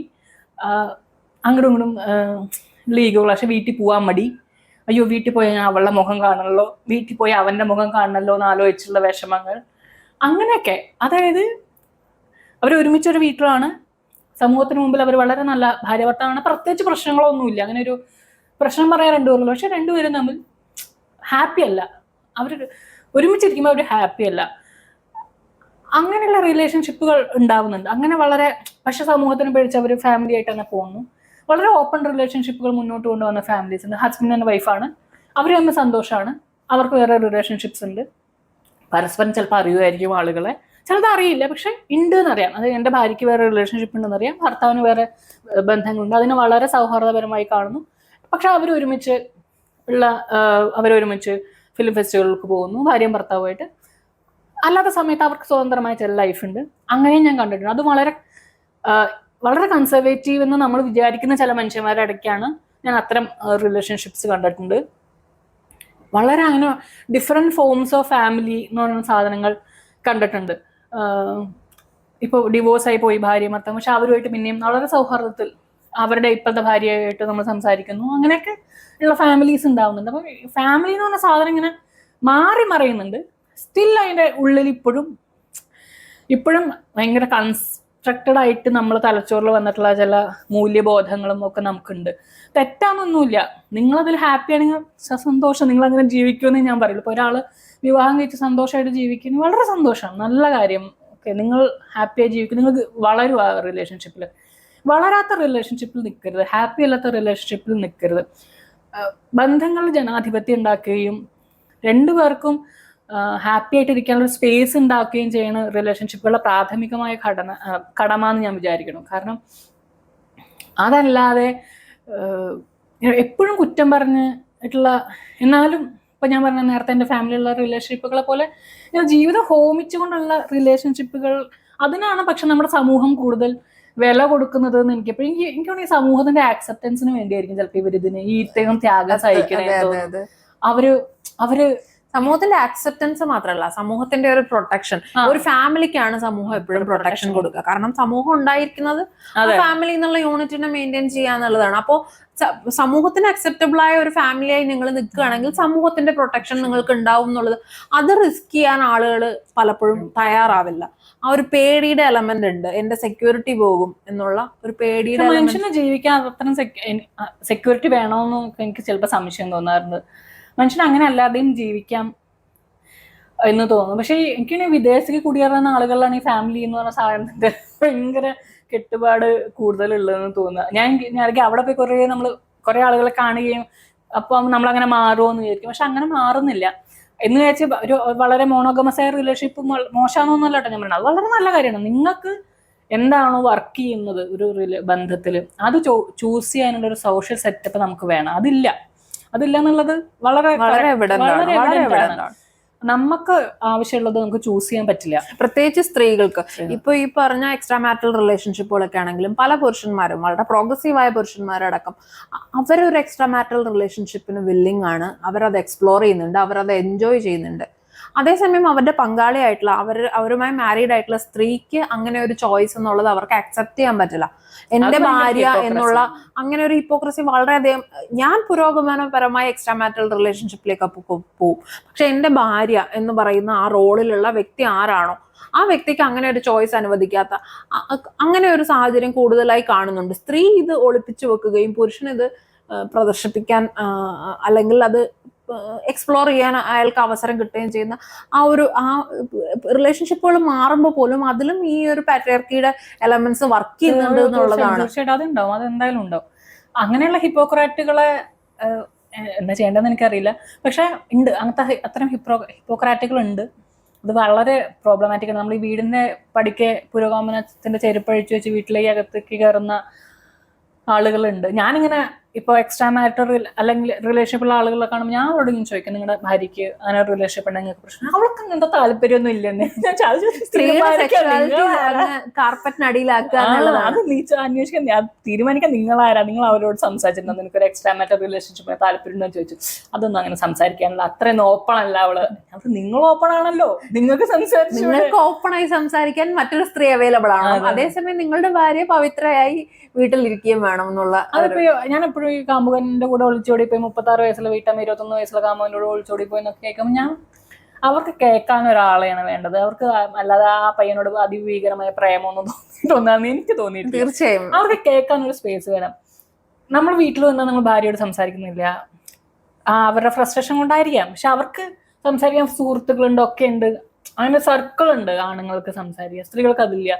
അപ്പൊ തീർച്ചയായിട്ടും ഞാൻ എപ്പോഴും വിവാഹത്തെക്കുറിച്ച് ആളുകൾ ഇങ്ങനെ പറയുമ്പോൾ ഞാൻ പറയും, ടേക്കൺ ഫോർ ഗ്രാൻഡഡ് ആയിട്ട് നിങ്ങൾ എടുക്കരുത് ഒരു റിലേഷൻഷിപ്പിലെ ആളുകളെ. ഞാൻ അങ്ങനെ എടുത്ത ഒരാളാണ്, അതുകൊണ്ടാണ് ഞാൻ പറയുന്നത്. എൻ്റെ എക്സ്പീരിയൻസ് എന്ന് പറയുന്നത്, നമ്മുടെ പങ്കാളിയെ ടേക്കൺ ഫോർ ഗ്രാൻഡഡ് ആയിട്ട് എടുത്താൽ ആ റിലേഷൻഷിപ്പ് അധികകാലം പോവില്ല. അല്ലെങ്കിൽ അപ്പുറത്ത് നിൽക്കുന്ന ആൾ സർവം സഹയായ, അല്ലെങ്കിൽ ആണോ പെണ്ണോ സർവം സഹയായ ആളായിരിക്കണം എങ്കിൽ അത് മുന്നോട്ട് പോകും. അല്ലാത്തിടത്തോളം ടേക്കൺ ഫോർ ഗ്രാൻഡഡ് ആയിട്ട് നിങ്ങളൊരു റിലേഷൻഷിപ്പിന് എടുത്താൽ നിങ്ങളുടെ പ്രണയം അവിടെ തീർന്നു, നിങ്ങളുടെ കെയർ അവിടെ തീർന്നു, നിങ്ങളുടെ കൺസിഡറേഷൻസ് അവിടെ തീർന്നു, നിങ്ങളുടെ സർപ്രൈസുകൾ കൊടുക്കുക, അല്ലെങ്കിൽ അങ്ങനെ ഒരു എക്സൈറ്റ്മെന്റ് ഇല്ലാതെ മനുഷ്യൻ ജീവിക്കാൻ പറ്റും. പരിഗണനയാണ് എല്ലാ മനുഷ്യർക്കും ആവശ്യം, പരിഗണനയാണ് അല്ലേ. കേൾക്കുക എന്നുള്ളത് വളരെ ഇമ്പോർട്ടന്റ് ആണ്. നമ്മൾക്ക് പറയാൻ പല കാര്യങ്ങളുണ്ടും, കുഞ്ഞു കുഞ്ഞു കാര്യമായിരിക്കും. ഇപ്പൊ സ്ത്രീകളെ സംബന്ധിച്ച്, ഇപ്പൊ സാധാരണ ഒരു സ്ത്രീയെ സംബന്ധിച്ച് ലോകം വളരെ ചെറുതാണ്. അവർക്ക് പറയാൻ വളരെ കുഞ്ഞു കുഞ്ഞു കാര്യങ്ങളെ ഉണ്ടാവുള്ളൂ. മക്കളുടെ കാര്യമോ അല്ലെങ്കിൽ അപ്പുറത്തെ അയൽക്കൂട്ടത്തിന്റെ കാര്യമോ വളരെ ചെറിയ കാര്യങ്ങളായിരിക്കും. പക്ഷെ ആസ് എ പങ്കാളി നിങ്ങളത് കേൾക്കാൻ ബാധ്യസ്ഥനാണ്. നിങ്ങളത് കേൾക്കുന്നുണ്ടെങ്കിൽ 4 ആൾ അപ്പുറത്ത് കേൾക്കാനുണ്ടോ. പിന്നെ കിടന്ന് സോഷ്യൽ മീഡിയയിൽ ആസ്ക് എനിത്തിങ്ങിൽ പോയിട്ട് എൻ്റെ ഭാര്യമാരെ മറ്റേ ആളോട് ഒളിച്ചോടിപ്പോൾ ഞാൻ ഇനി എന്ത് ചെയ്യും വല്ലയ്യാന്ന് ചോദിച്ചിട്ട് ഒരു കാര്യമില്ല. അത് സംഭവിക്കും. കാരണം അത്രയും ചോയ്സ് ഉണ്ട്. ഇപ്പൊ സോഷ്യൽ മീഡിയയിൽ വന്നതിന് ശേഷം ചോയ്സ് ഭയങ്കരമാണ്. സോഷ്യൽ മീഡിയ നമുക്കൊക്കെ വരെ മെസ്സേജിന്റെ ഇപ്പൊ ഇറങ്ങി പോകുന്നു. സത്യം അത്ര പാമ്പർ ചെയ്ത് എത്ര സമയം എടുത്തവരെ എത്ര നമ്മൾ പാമ്പർ ചെയ്യുക. നമ്മുടെ ലിപ്സ്റ്റിക്കിന്റെ കളർ മാറിയ മെസ്സേജ് അയക്കും. സീരിയസ്ലി എനിക്കൊരിക്കലും മെസ്സേജ് അയച്ചാണ്, ഇന്നത്തെ ലിപ്സ്റ്റിക്കിന്റെ ഷെയ്ഡ് ഡിഫറെന്റ് ആയിരുന്നു. ലിപ്സ്റ്റിക് മാറ്റിയത് ഞാനിങ്ങനെ എനിക്കേ ഓർമ്മയില്ല എന്നിട്ട് ലിപ്സ്റ്റിക് ഏതാണ്. ഞാനത് ചീശോ, ഈ മനുഷ്യൻ ഇത്രയൊക്കെ ശ്രദ്ധിക്കുന്നു, എന്റെ റിലേഷൻഷിപ്പിലെ കാമുകൻ ഞാൻ ചത്ത് കിടന്നാൽ നോക്കുന്നില്ല. ഇതൊരു കോമഡിയാണ്. പക്ഷെ അപ്പൊ ഒരു വിവാഹത്തിൽ നിൽക്കുന്ന സ്ത്രീയെ സംബന്ധിച്ച് ഒരുപാട് കുട്ടികളുടെ ഭാരവും വീട്ടിലെ ഭാരവും ഒക്കെ നോക്കുന്ന ഒരാളെ സംബന്ധിച്ച് കേൾക്കാൻ ഒരാളുണ്ടാവുക എന്ന് പറയുന്നത് ഭയങ്കര ഇമ്പോർട്ടൻ്റ് ആണ്. നിങ്ങൾ ജീവിതത്തിൽ മറ്റേ ആൾക്ക് പരിഗണന കൊടുക്കുന്നുണ്ടെങ്കിൽ അയാളുടെ ഇഷ്ടങ്ങൾ, ചെറിയ ചെറിയ കാര്യങ്ങൾ, ഒന്നിടയ്ക്ക് പുറത്തു പോവുക. അച്ഛൻ എപ്പോഴും പറയും വിവാഹ ജീവിതം എന്ന് പറഞ്ഞൊരു നാടകമാണ്. സോ നമ്മൾ അഭിനയിച്ചുകൊണ്ടേ ഇരിക്കണം. അപ്പം നമ്മുടെ സ്വന്തമുള്ള ആളല്ലേ, എന്തിനാ നമ്മൾ അഭിനയിക്കണേ? ഇത് എൻ്റെ ഭാര്യ അല്ലെങ്കിൽ എൻ്റെ ഭർത്താവ്, അത് എൻ്റെ ആണല്ലോ, നമ്മൾ വിവാഹം കഴിച്ചവരല്ലേ, പിന്നെ എന്തെന്നാ ഇപ്പം ഇതിൽ ഇത്ര കാണിക്കാനുള്ളത്? മക്കളുടെ മുമ്പിൽ വെച്ച് കൈയൊന്നും കെട്ടിപ്പിടിക്കില്ല. മക്കളുടെ മുമ്പിൽ വെച്ച് കെട്ടിപ്പിടിച്ച് അയ്യോ മനുഷ്യ, അല്ലെങ്കിൽ അയ്യോ നീ എന്തേ കാണിക്കണേ, ഈ പ്രായത്തിലാണോ? അങ്ങനെ നിങ്ങളുടെ പ്രണയം മരിച്ചു, അവിടെ നിങ്ങളുടെ റിലേഷൻഷിപ്പ് എൻഡ് ചെയ്തു. എന്തിനാ നിങ്ങൾ ഒരു കൂരയുടെ കീഴിൽ ഇങ്ങനെ ജീവിക്കണത്? എല്ലാ പ്രായത്തിലും മനുഷ്യന് എക്സൈറ്റ്മെന്റ് വേണം. അത് പ്രണയമായിട്ടോ സമ്മാനങ്ങളായിട്ടോ എന്ന് വെച്ച് 15 ലക്ഷത്തിന്റെ ഡയമണ്ട് കൊടുക്കുന്നു, 30 ലക്ഷത്തിന്റെ ഫോൺ കൊടുക്കുന്നു എന്നല്ല. കുഞ്ഞു കുഞ്ഞു സമ്മാനങ്ങൾ, കുഞ്ഞു കുഞ്ഞു പരിഗണനകൾ, അത് നമ്മുടെ ഏറ്റവും മിനിമം റെസ്പോൺസിബിലിറ്റീസ് ഷെയർ ചെയ്യുക. തീർച്ചയായിട്ടും ഒരാൾക്ക് സമയം കൊടുക്കുക എന്നുള്ളത് വളരെ പ്രധാനമാണ്. സമയം അയാൾക്ക് അയാളുടേതായിട്ടുള്ള സമയമെങ്കിലും അനുവദിച്ചു കൊടുക്കുക എന്നുള്ളത് വളരെ ഇമ്പോർട്ടന്റ് ആണല്ലോ. നമ്മൾ ഷെയർഡ് ആയിട്ടുള്ള സമയത്തിനൊപ്പം തന്നെ നമ്മുടെ പങ്കാളിക്ക് എലോൺ ടൈം കൊടുക്കുക എന്നുള്ളത് അത് നമ്മുടെ പല റിലേഷൻഷിപ്സിലും കുറയുന്നതായിട്ട് തോന്നില്ല. എപ്പോഴും എന്റെ കൂടെ സമയം സ്പെൻഡ് ചെയ്യണം എന്നുള്ള ഒരു കോൺസെപ്റ്റിലേക്ക് കൂടുതൽ സമയം നമ്മൾ ഷെയർഡ് ടൈം, എലോൺ ടൈം കൊടുക്കാതെ ഇരിക്കുന്ന ആ ആളുടെ വ്യക്തിപരം ഒരു റിലേഷൻഷിപ്പിലായി കഴിഞ്ഞാൽ ആ ആളുടെ വ്യക്തിപരമായിട്ടുള്ള ഗ്രോത്ത് മുരടിക്കുന്ന, പ്രത്യേകിച്ച് വളരെ യങ് ആയിട്ടുള്ള ആളുകളുടെ റിലേഷൻഷിപ്പ് ഞാനത് ശ്രദ്ധിച്ചിട്ടുണ്ട്. വളരെ ചെറുപ്പത്തിൽ ചെറിയ കുട്ടികൾ പരസ്പരം റിലേഷൻഷിപ്പിലാവുന്നതോടുകൂടി അവരൊരു സിംഗിൾ എൻറ്റിറ്റി ആയി വളരുകയാണ്. അവർക്ക് ഇൻഡിവിജ്വൽ ആയിട്ടുള്ള ഗ്രോത്തിനുള്ള ആ ഒരു മീ ടൈം, ആ ഒരു എലോൺ ടൈം അവർക്ക് കിട്ടുന്നില്ല. അവരുടെ പ്രണയത്തിന്റെ ആഴം അല്ലെങ്കിൽ ബന്ധത്തിന്റെ ദൃഢത എന്ന് പറയുന്നത് അവർ ഒരുമിച്ചുണ്ടാവുന്ന സമയത്തിൽ മാത്രം അളക്കപ്പെടുന്ന ഒരു കാര്യമാണ്. നിങ്ങൾക്ക് ഒരാളോട് ഇഷ്ടമുണ്ട്, അല്ലെങ്കിൽ എനിക്കൊന്ന് ബുദ്ധിസ്റ്റ് ആയിട്ടുള്ള ഒരു കോട്ടാണെന്ന് തോന്നുന്നു, നിങ്ങൾക്ക് ഇഷ്ടമുള്ള ആളുടെ നിശബ്ദതയെ നിങ്ങൾ പരിപാലിക്കുക എന്നുള്ള അങ്ങനെ ഒരു കോൺസെപ്റ്റ് ഉണ്ട്. ആ ഒരു എലോൺ ടൈം കൊടുക്കുന്നതിലും നമ്മുടെ ബന്ധങ്ങൾ ഇപ്പോഴും വളരെ ഒരു ശിശുസഹജമായ അവസ്ഥയിലല്ലേ. നമ്മുടെ ഫാമിലി തന്നെ ഇപ്പൊ നമ്മളൊരു കുട്ടി ബന്ധം, അച്ഛനമ്മയായിട്ടുള്ള ബന്ധം എടുക്കാം, മക്കളുമായിട്ടുള്ള ബന്ധം, നമുക്ക് എപ്പോഴാണ് ഒരു മുറിയോ ഒരു നമുക്ക് ഒറ്റയ്ക്ക് ഇരിക്കുന്ന ഒരു സമയമോ കിട്ടിയിട്ടുള്ളത്? എൻ്റെ വിവാഹം വരെ എൻ്റെ വീട്ടിൽ എനിക്ക് അങ്ങനെ ഒരു ഒട്ടും കൺസർവേറ്റീവ് അല്ലാത്ത വീടാണ് എൻ്റെ, പക്ഷെ എനിക്കൊരു ബെഡ്റൂം ഉണ്ടായിരുന്നില്ല. എനിക്ക് അങ്ങനെ ഒരു ഒറ്റയ്ക്ക് ഇരിക്കാൻ, ഞാൻ കുറച്ച് ഇൻട്രോവേർട്ട് ആയതുകൊണ്ട് വായിക്കുന്ന സമയം ഒറ്റയ്ക്ക് ഇരിക്കുന്നില്ല, അല്ലാതെ ഈ കൂട്ടത്തിൽ ഉള്ള കാര്യങ്ങളല്ലാതെ കുട്ടികളൊക്കെ ഒറ്റയ്ക്ക് ഇരിക്കാനോ ഒറ്റയ്ക്ക് ആലോചിക്കാനോ ഒരു 15 വയസ്സൊക്കെ നമുക്ക് ഒറ്റയ്ക്ക് ഇരിക്കാൻ ഒരു മുറിയോ ഒരു സ്പേസോ ഉണ്ടായിട്ടേ ഇല്ല. നമ്മളൊന്നും വളർന്നു വരുമ്പോൾ എനിക്കുണ്ടായിട്ടില്ല, പലർക്കും അത് തന്നെയായിരിക്കും. ഒരു മിഡിൽ ക്ലാസ് ഫാമിലിയെ സംബന്ധിച്ച് അങ്ങനെ ഒരു പ്രത്യേക ബെഡ്റൂം എല്ലാവർക്കും അങ്ങനെ ഒന്നും ഉണ്ടായിട്ടേ ഇല്ല. ശരീരത്തിന്റെ മാറ്റങ്ങൾ മനസ്സിലാക്കാനോ സെക്ഷൽ നീഡ്സ് മനസ്സിലാക്കാനോ ഒന്നും അതുകൊണ്ട് തന്നെ 10 ആളുടെ കൂടെ കിടന്നുറങ്ങണം, പിന്നെ എന്ത് സെക്ഷൽ നീഡാണ് നമുക്ക് മനസ്സിലാവുക, ആ സമയത്തൊന്നും അത് മനസ്സിലാകുകയില്ല. അത് നമുക്ക് ഫാമിലിയിൽ നിന്ന് കിട്ടിയിട്ടില്ല. വിവാഹം കഴിയുന്നതോടുകൂടി അത് തീർന്നു. കാരണം നമ്മൾ വേറൊരു വീട്ടിലാണ് നമ്മൾ സ്ത്രീകൾ ജീവിക്കുന്നത്. അതോടുകൂടി സ്വന്തം സമയം എന്ന് പറയുന്നതോ സ്വന്തം ഹാപ്പിനെസ് എന്ന് പറയുന്നതോ എല്ലാവരും ഇങ്ങനെ പറയും സ്ത്രീകൾ എപ്പോഴും മൊബൈലിൽ നോക്കിയിരിക്കുക. അവർ ചിലപ്പോൾ തന്നെ ഇരിക്കുന്ന ഒരു സമയം അതായിരിക്കും, തന്നെ കാര്യങ്ങൾ കാണുകയും മനസ്സിലാക്കുകയും വായിക്കുകയും അല്ലെങ്കിൽ എക്സ്പ്ലോർ ചെയ്യുകയും ചെയ്യുന്നത് ഈ മൊബൈൽ കയ്യിൽ കിട്ടുന്ന ഒരു സമയത്തായിരിക്കും. ഈ അനുഭവം പറഞ്ഞാൽ ശരിയാണ്. നമ്മൾ എപ്പോഴും സ്നേഹം എന്ന് പറഞ്ഞാൽ ഇങ്ങനെ കൂടിച്ചേർന്ന്, എൻ്റെ വിചാരം സത്യത്തിൽ അങ്ങനെ ആയിരുന്നുണ്ടോ കുറെ കാലം, എപ്പോഴും ഇങ്ങനെ ഒട്ടിയിരിക്കുന്നതാണ് സ്നേഹം, എപ്പോഴും ഇങ്ങനെ. അപ്പൊ അമ്മ പറയും അകന്ന് നിന്നാലേ സ്നേഹിക്കാൻ പറ്റുള്ളൂ അനു. അത് പാർട്ട്നേഴ്സ് തമ്മിൽ മാത്രമല്ല, ഈവൻ ടു യുവർ സിസ്റ്റർ, അല്ലെങ്കിൽ എനിക്ക് ഇഷ്ടമുള്ള മനുഷ്യന്മാരെ കൂടെ ഇങ്ങനെ ഒട്ടിയിരിക്കുന്ന ഒരു സ്വഭാവം ഉണ്ടായിരുന്നു. ചേച്ചി വിട്ടെങ്കിൽ പോകാൻ പറ്റില്ല, അങ്ങനെയൊക്കെ ഉണ്ട്. അപ്പൊ അമ്മ ഇങ്ങനെ പറയും നീ മാറി നിൽക്ക്, എന്നാലേ നിനക്ക് സ്നേഹിക്കാൻ പറ്റും. ഒരുമിച്ചാണെങ്കിൽ എപ്പോഴും കോൺഫ്ലിക്റ്റ് ഉണ്ടായിക്കൊണ്ടിരിക്കുക. നമ്മൾ ആ ഒരു സ്പേസ് റിലേഷൻഷിപ്പിന് കൊടുക്കണം, ഒരു വാക്വം അവിടെ ഉണ്ടായിരിക്കണം, എന്നാലേ നമുക്ക് ആ ലവ് ഗ്രോ ചെയ്യുള്ളൂ. ശരിയാണ്, എനിക്കെപ്പോഴും വാടക വീട്ടിൽ താമസിക്കുമ്പോൾ എനിക്ക് എൻ്റെതായിട്ടുള്ള മുറി വേണം എന്നുള്ളത് ഭയങ്കര നിർബന്ധമായിരുന്നു. അപ്പൊ ഞാൻ എൻ്റെ പാർട്ട്ണറോട് ഒരിക്കലും ഇങ്ങനെ പറയുകയും ചെയ്തു, എനിക്ക് എൻ്റെ ബെഡ്റൂം, നിനക്ക് നിന്റെ ബെഡ്റൂം, നമുക്ക്. അപ്പൊ ആൾക്ക് ആ കൺസെപ്റ്റ് മനസ്സിലായില്ല. അതെന്താ നീ അങ്ങനെ പറയണേ, നമുക്ക് രണ്ടുപേർക്കും വേറെ വേറെ ബെഡ്റൂം എന്തിനാ? എനിക്ക് ഒറ്റയ്ക്ക് ഇരുന്ന് സമയം കളയണം, എനിക്ക് അതിന് എൻ്റെ മുറി വേണം, എനിക്കത് നീ നമ്മുടെ മുറിയിലിരുന്നു. ഞാൻ പറയാം അത് ശരിയാവില്ല, ആ കൺസെപ്റ്റ് മനസ്സിലാവില്ല. ഒറ്റയ്ക്കിരിക്കുക. ഞാൻ നേരത്തെ പറയാൻ ശ്രമിച്ചത് ഒറ്റയ്ക്കുള്ള സമയം വേണ്ടെന്നല്ല, റിലേഷൻഷിപ്പിൽ നമ്മൾ ഈ പരിഗണിച്ച് അവരെ നീടും കൂടെ നോക്കി അവർക്ക് വേണ്ടത് കൊടുക്കാനുള്ള ബാധ്യസ്ഥരാണ്. തീർച്ചയായും അങ്ങോട്ടും ഇങ്ങോട്ടും ഭാര്യയും ഭർത്താവുമ്പോൾ അങ്ങോട്ടും ഇങ്ങോട്ടും മറ്റുള്ള നീഡ് ഫുൾഫിൽ ചെയ്യാനുള്ള ഒരു ബാധ്യത നമുക്കുണ്ട്. അത് നമ്മൾ അവഗണിച്ചിട്ട് പിന്നെ നമ്മുടെ റിലേഷൻഷിപ്പ് തകർന്നു എന്ന് പറഞ്ഞ് കരയണേൽ ഒരു അർത്ഥം ഉണ്ടെന്ന് എനിക്ക് തോന്നിയിട്ടില്ല. ഞാൻ ഇങ്ങനെ ഡ്രൈ ആയി പോകുന്ന റിലേഷൻഷിപ്പുകളിലും കണ്ടിട്ടുള്ള ഒരു പ്രോസസ്സാണ്. ഒരു പോയിന്റ് കഴിഞ്ഞപ്പോൾ നിങ്ങൾ എഫേർട്ട് ഇടൽ നിർത്തും. അങ്ങനെ ചെയ്യരുത്.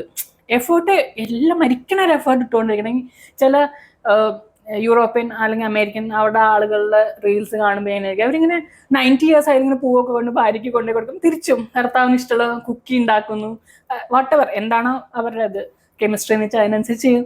അത് ചെയ്യണം. അത് ചെയ്താലേ ഇതാവുള്ളൂ. അല്ലാതെ കല്യാണം കഴിച്ചു 2 കുട്ടി ഉണ്ടായോ അത് ഞാൻ ആജീവനാന്ത കാലം ഉള്ളത് എന്നുള്ളത് ശരിയല്ല. അത് അങ്ങനെ ചെയ്യരുത്. അതാണ് പറയാൻ.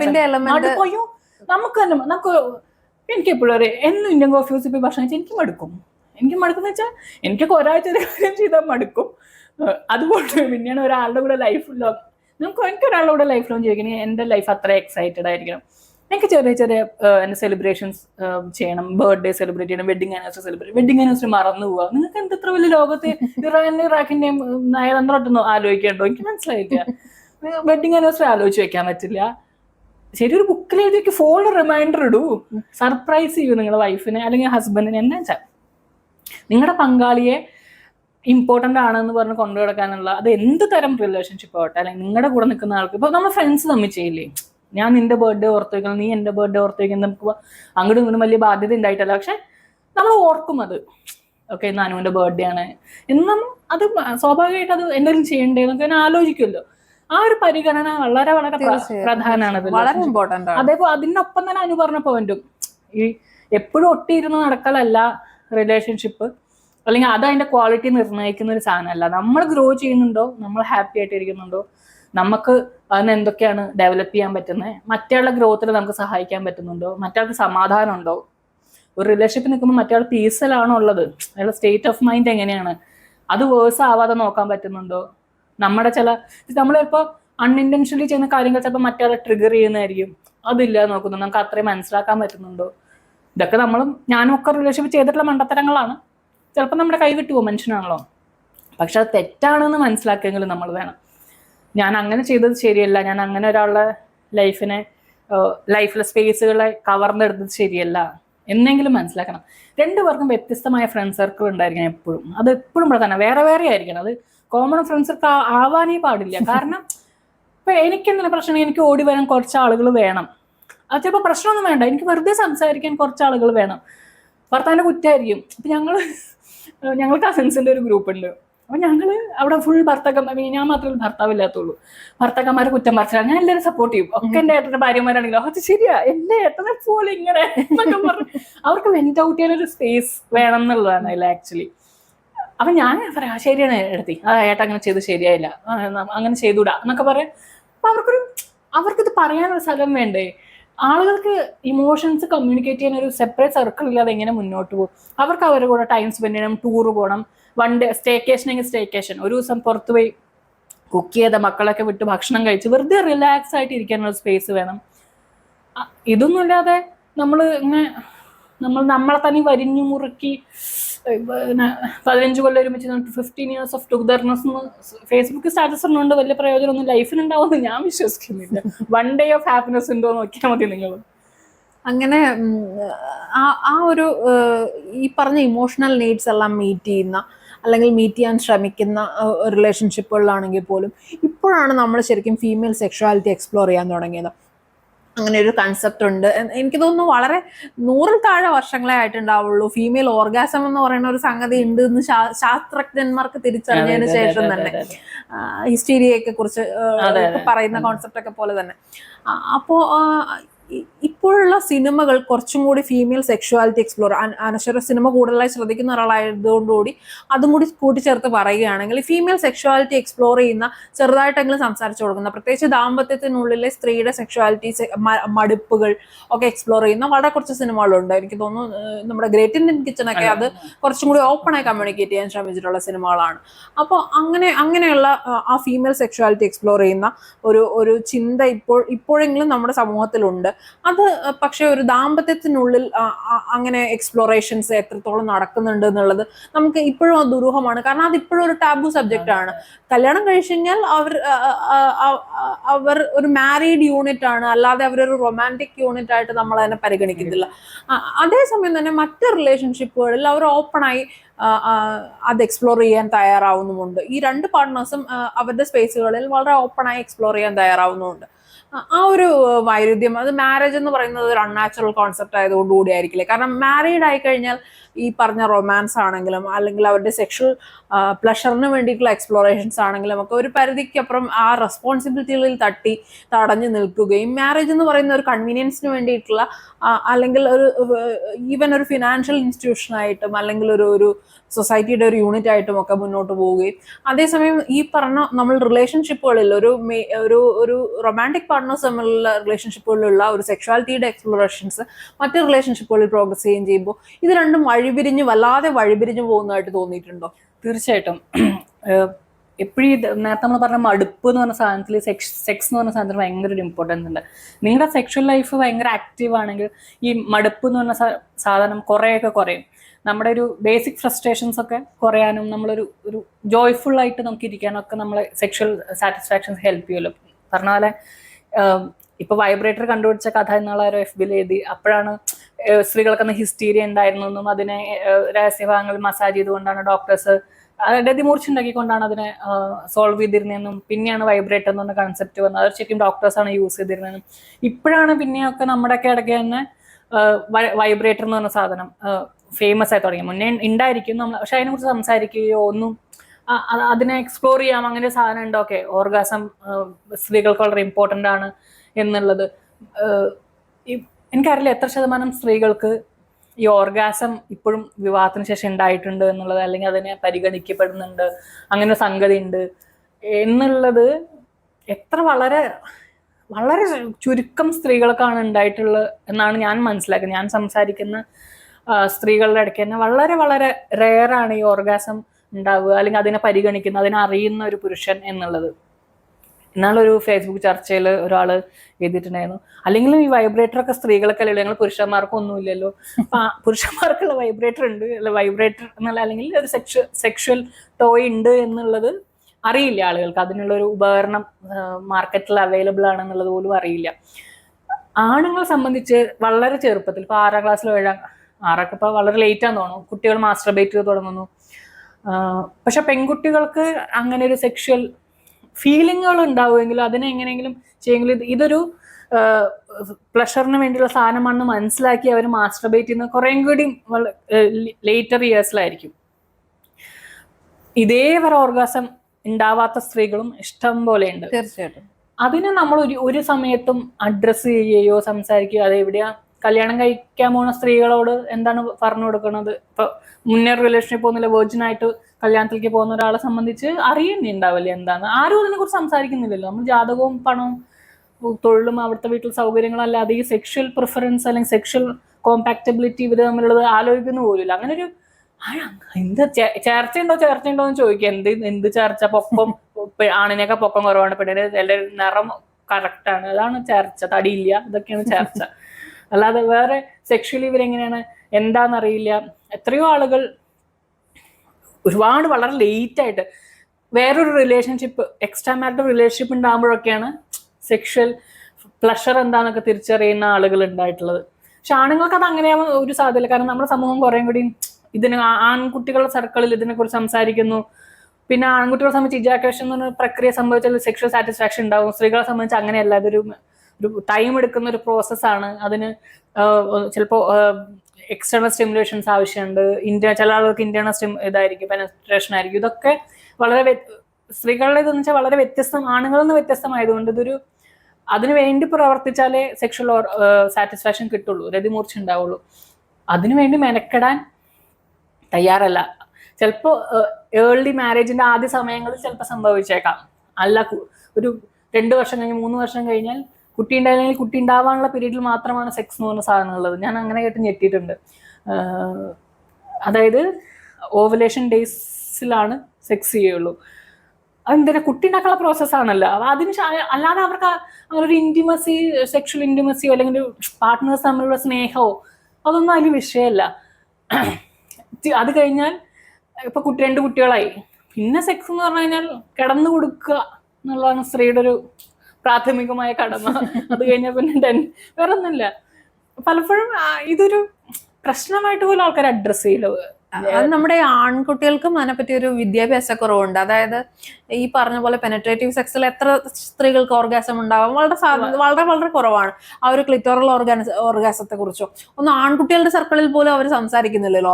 അവർക്കും ഈ പറഞ്ഞ വളരെ പ്രാഥമികമായ റീപ്രൊഡക്റ്റീവ് സെക്സിനെ കുറിച്ചുള്ള ഊതി വലിപ്പിച്ച ഡിസ്ക്രിപ്ഷൻസ് മാത്രമല്ലേ അവർക്കുള്ളൂ. കമ്പിക്കഥ വായിച്ചത് അല്ലെങ്കിൽ പോൺ കണ്ടിട്ടുള്ളത്, ഈ 2 അറിവിലും ഉള്ളതേ ഉള്ളൂ. പക്ഷെ എനിക്ക് ചിലപ്പോൾ തോന്നും അത് കമ്പിക്കഥ വായിക്കുന്നത് വളരെ നന്ദി, വളരെ ഡിസ്ക്രിപ്റ്റീവായിട്ട് അവരെ ഒരു സ്ത്രീകൾക്ക് സന്തോഷം കൊടുക്കുന്നതിനെ കുറിച്ച് എഴുതുന്നുണ്ട് എന്നാണ് എൻ്റെ ഒരു വിലയിരുത്തൽ. അതെങ്കിലും മര്യാദക്ക് വായിച്ചെന്ന് ഇവരിത് മനസ്സിലാക്കിയിരുന്നെങ്കിൽ എന്ന് ഞാൻ വിചാരിക്കാറുണ്ട്. പക്ഷെ അൺഫോർച്ചുനേറ്റ്ലി അത് നടക്കുന്നില്ല. വളരെ വളരെ പ്രശ്നമാണത്. ഒരു ആഫ്റ്റർ 40 എന്ന് വിചാരിക്കും. ഇപ്പൊ നമ്മുടെ ഒരു കേരളത്തിൽ 22-25 വയസ്സിനുള്ള കല്യാണം കഴിയും. 15 വർഷത്തിന് ശേഷം ഇത് ഈ സെക്സ് ഇവരൊന്ന് നടക്കുന്നുണ്ടോ എന്ന് പോലും അറിയില്ല. നമുക്കിപ്പോൾ ഓരോ കുടുംബങ്ങളിലും അല്ലെങ്കിൽ നമ്മളോട് കമ്മ്യൂണിക്കേറ്റ് ചെയ്യുന്ന ആളുകളുടെ കഥകൾ മാത്രമല്ല, അത് കുറെ കൂടി പ്രോഗ്രസീവ് ഒരു കമ്മ്യൂണിറ്റി ആയിട്ട് അതിൽ കുറച്ച് വ്യത്യാസമുണ്ട്. എന്നാലും സ്റ്റിൽ ഇപ്പൊ നമ്മൾ രണ്ടുപേരും സംസാരിക്കുമ്പോൾ പോലും നമ്മൾ ഇത് അധികം ചർച്ച ചെയ്യില്ല. നമ്മൾ ജനറലി ഈ വിഷയത്തെ കുറിച്ച് സംസാരിക്കുമെങ്കിലും വളരെ ഇന്റിമേറ്റ് ആയിട്ടുള്ള കാര്യങ്ങൾ ചിലപ്പോൾ ഇഷ്യൂസ് ഉണ്ടെങ്കിൽ ഷെയർ ചെയ്യുന്നുള്ള ഈ കവിഞ്ഞ് പറയില്ലല്ലോ. പിന്നെ ഇതൊരു ഇഷ്യൂ എന്ന് അഡ്രസ് ചെയ്താലാണല്ലോ ഇതൊരു ഇഷ്യൂ ആവുള്ളൂ. അതുകൊണ്ട് തന്നെ ഇതെങ്ങനെയാണത് ഇവര് പ്രാവർത്തികമായി മുന്നോട്ട് കൊണ്ടുപോകുന്നത് ഭയങ്കര കൺഫ്യൂഷൻസ് ഉണ്ട്. എനിക്കും വലിയ കാര്യമായിട്ട് അറിയില്ല ആ കാര്യത്തില്. ഇതിലൊരു ജനാധിപത്യമില്ലായ്മ കൃത്യമായിട്ട് സെക്ഷൽ റിലേഷൻഷിപ്പിലായാലും എക്സ്ട്രാ മാരിറ്റൽ റിലേഷൻഷിപ്പ് ഉണ്ടാകുമ്പോൾ ഇവർ കുറെ കൂടി എക്സ്പ്ലോർ ചെയ്യുമായിരിക്കും ഈ കാര്യങ്ങൾ. കാരണം അതൊരു റീപ്രൊഡക്റ്റീവ് സെക്സിന് വേണ്ടിയിട്ടുള്ളതല്ലോ. ഇൻഫാക്ട് ക്വൈറ്റ് ദ ഓപ്പോസിറ്റ് ആണ്. അപ്പൊ അത് എക്സ്പ്ലോർ ചെയ്യാനുള്ള സാധ്യതകൾ കുറച്ചും കൂടെ കൂടുതൽ. അപ്പോഴേക്കും ഒരു റീപ്രൊഡക്റ്റീവ് ഏജും കഴിഞ്ഞു, പിന്നെ അപ്പൊ ടെൻഷൻ ഇല്ലാതെ സെക്സിൽ ഏർപ്പെടാം. ഇനി കുട്ടി ഉണ്ടായി വല്ല അബദ്ധത്തിൽ ഉണ്ടായെങ്കിലേ ഉള്ളൂ. കാരണം ഒരു ആഫ്റ്റർ 35 നമ്മളിങ്ങനെ പ്രഗ്നന്റ് ആവുന്നതിന്റെ റേറ്റ് വളരെ കുറയല്ലോ. അപ്പൊ അതുകൊണ്ട് നമ്മൾ വളരെ ഫ്രീ ആയിട്ട് സെക്സിൽ ഏർപ്പെടുമായിരിക്കും. അപ്പോഴും ഈ പൊസിഷൻസിനെ കുറിച്ചിട്ടോ അല്ലെങ്കിൽ ഇങ്ങനെയൊക്കെ ഉണ്ട് എന്നുള്ളതിനെ കുറിച്ചിട്ടോ ഇങ്ങനെയൊക്കെ പ്ലഷർ നേടാം എന്നുള്ളതിനെ കുറിച്ചിട്ടോ ഒക്കെ ചർച്ചയൊന്നും ചെയ്യുന്ന എനിക്ക് തോന്നുന്നില്ല. ചിലപ്പോൾ അവർ ചെയ്യുമായിരിക്കും, ഇൻ പ്രാക്ടിക്കൽ അവർ ചെയ്യുമായിരിക്കും. പക്ഷെ ചർച്ചയൊന്നും അതിനെക്കുറിച്ച് സെക്ഷൽ എങ്ങനെ പ്ലഷർ ഉണ്ടാക്കാം അല്ലെങ്കിൽ എങ്ങനെ പങ്കാളിയുടെ ആവശ്യങ്ങളെ പരിഗണിക്കാം. എനിക്ക് തോന്നുന്നു മിക്ക പുരുഷന്മാരും വളരെ കോൺഫിഡന്റ് ആണ് ആ കാര്യത്തിൽ. അവർക്കൊരു അന്ധമായ കോൺഫിഡൻസ്, ചെറിയ ആൺകുട്ടികൾക്കടക്കം ആ ഒരു കോൺഫിഡൻസ് ഉണ്ട്. അതായത് മിടുക്കനാണ് എന്നുള്ള ഒരു ധാരണ ആൺകുട്ടികൾക്ക് അവരുടെ കൂട്ടുകാരുടെ ഇടയിൽ ചമയാൻ വേണ്ടി അവർ സ്വയവും ഒക്കെ കരുതി വെക്കുന്നുണ്ട്. അതുകൊണ്ട് തന്നെ ഈ പരാജയ ഭീതി വളരെ കൂടുതലുമാണ് ആൺകുട്ടികൾക്ക്. ആ ഒരു റിജക്ഷൻ എന്ന് പറയുന്നത് ഒരു സെക്ഷൽ റിജക്ഷൻ ആയിട്ട് കൂടി അവർ വായിച്ചെടുക്കുന്നുണ്ട്. ഞാനൊരു മിടുക്കനാണല്ലോ, പിന്നീട് എന്തുകൊണ്ട് എന്നെ ആയിക്കൂടാ, അവർക്ക് കൊടുക്കുന്നെങ്കിൽ എനിക്ക് തന്നുകൂടാ എന്നുള്ള. അവർക്ക് കൊടുക്കുന്നെങ്കിൽ എനിക്ക് തന്നൂടാ. നമ്മുടെ പുരോഗമന സർക്കിളിൽ തന്നെ എത്രയോ ആളുകൾ അങ്ങോട്ടും ഇങ്ങോട്ടും പറഞ്ഞിരിക്കുന്നു. പുരോഗമന സിംഗങ്ങളുടെ വായിൽ നിന്ന് വരെ ഞാൻ കേട്ടിരിക്കുന്നു, അവന് കൊടുക്കുന്നുണ്ട് എന്തുകൊണ്ട് എനിക്ക് തന്നില്ല, നിന്നെ കൊള്ളാഞ്ഞിട്ട് എന്ന് എനിക്ക് മറുപടി പറയവരോട്. ഞാൻ ആലോചിക്കും അവർക്ക്, അതായത് ആ സ്ത്രീ ഭർത്താവിന് പുറത്ത് അവർക്കൊരു കാമുകനുണ്ട്, അപ്പൊ പിന്നെ എന്തുകൊണ്ട് എന്നോട് പറ്റില്ല? ഞാൻ എല്ലാം കഴിഞ്ഞ മറ്റേ ഉത്തമ പുരുഷനല്ലേ, എല്ലാ സർവഗുണ സമ്പന്നനും ലക്ഷണങ്ങൾ ഒത്തവനുമായ എന്നെന്തുകൊണ്ട് അവർക്ക് പറ്റില്ല? അയ്യോ, മെയിൽ ഈഗോനെ കുറിച്ച് പറഞ്ഞാൽ വേറൊരു തിരിച്ചുണ്ടാവട്ടോ. ഇപ്പൊ 2 ആൺകുട്ടികൾ തമ്മിൽ ആണുങ്ങൾ തമ്മിൽ സംസാരിക്കുന്ന സ്ത്രീകളെ കുറിച്ചുള്ള പ്രശ്നങ്ങളുണ്ടോ? നമ്മളത് അഡ്രസ് ചെയ്യാത്തതായിരിക്കും. പക്ഷെ ഈ ഒരു പ്രശ്നം ഭയങ്കരമായിട്ടുണ്ട്. ഈ പറഞ്ഞ ആൺകുട്ടികൾക്കും ഇവർ ഈ കഥകൾ വായിച്ചും അല്ലെങ്കിൽ ഫോൺ കണ്ടിട്ടും ഉണ്ടാക്കുന്ന ഒരു കൺസെപ്റ്റിലാണ് ഇവര് സ്ത്രീകളുടെ അടുത്തേക്ക് വരുന്നത്. അതും വളരെ നിരക്ഷരയായ ഒരു സ്ത്രീയുടെ അടുത്തേക്കാണ് വരണമെങ്കിൽ ഭയങ്കര പാടാണ്. ഇതൊരു വളരെ സ്നേഹത്തിൽ ഉണ്ടാവേണ്ട ഒരു സാധനമാണ് എന്നുള്ള ആ ഒരു അടിസ്ഥാനം. ഇതൊരു വെപ്രാളാണ്. ഞാൻ ചില സിനിമയിലെ സെക്സ് സീൻ കാണാൻ പറ്റും, എന്തിനാണ് ഇത്ര വെപ്രാള, ഇതിന് സമയമെടുത്തൂടെ മനുഷ്യന്മാരെ, ഇത്രയും മാത്രം അങ്ങോട്ട് കടിച്ച് പറിച്ച് ഭയങ്കര ബഹളം ഉണ്ടാക്കി. പോൺ സെക്സിലല്ല, അത് വളരെ ഡീറ്റെയിൽ ആയിട്ടാണല്ലോ, അതവിടെ നിൽക്കട്ടെ. ഇപ്പൊ ഒരു കൊമേഴ്ഷ്യൽ സിനിമയിൽ ഒരു പാർട്ട്നേഴ്സ് നമ്മൾ സെക്സ് സീൻ കാണിക്കുകയാണെങ്കിൽ, ലവേഴ്സ് തമ്മിൽ പ്രത്യേക ഹസ്ബൻഡ് ആൻഡ് വൈഫ് അത്ര കാണിക്കില്ല, ഭയങ്കര സ്പീഡാണ്, ഭയങ്കര ആക്രമണമാണ് രണ്ടുപേരും.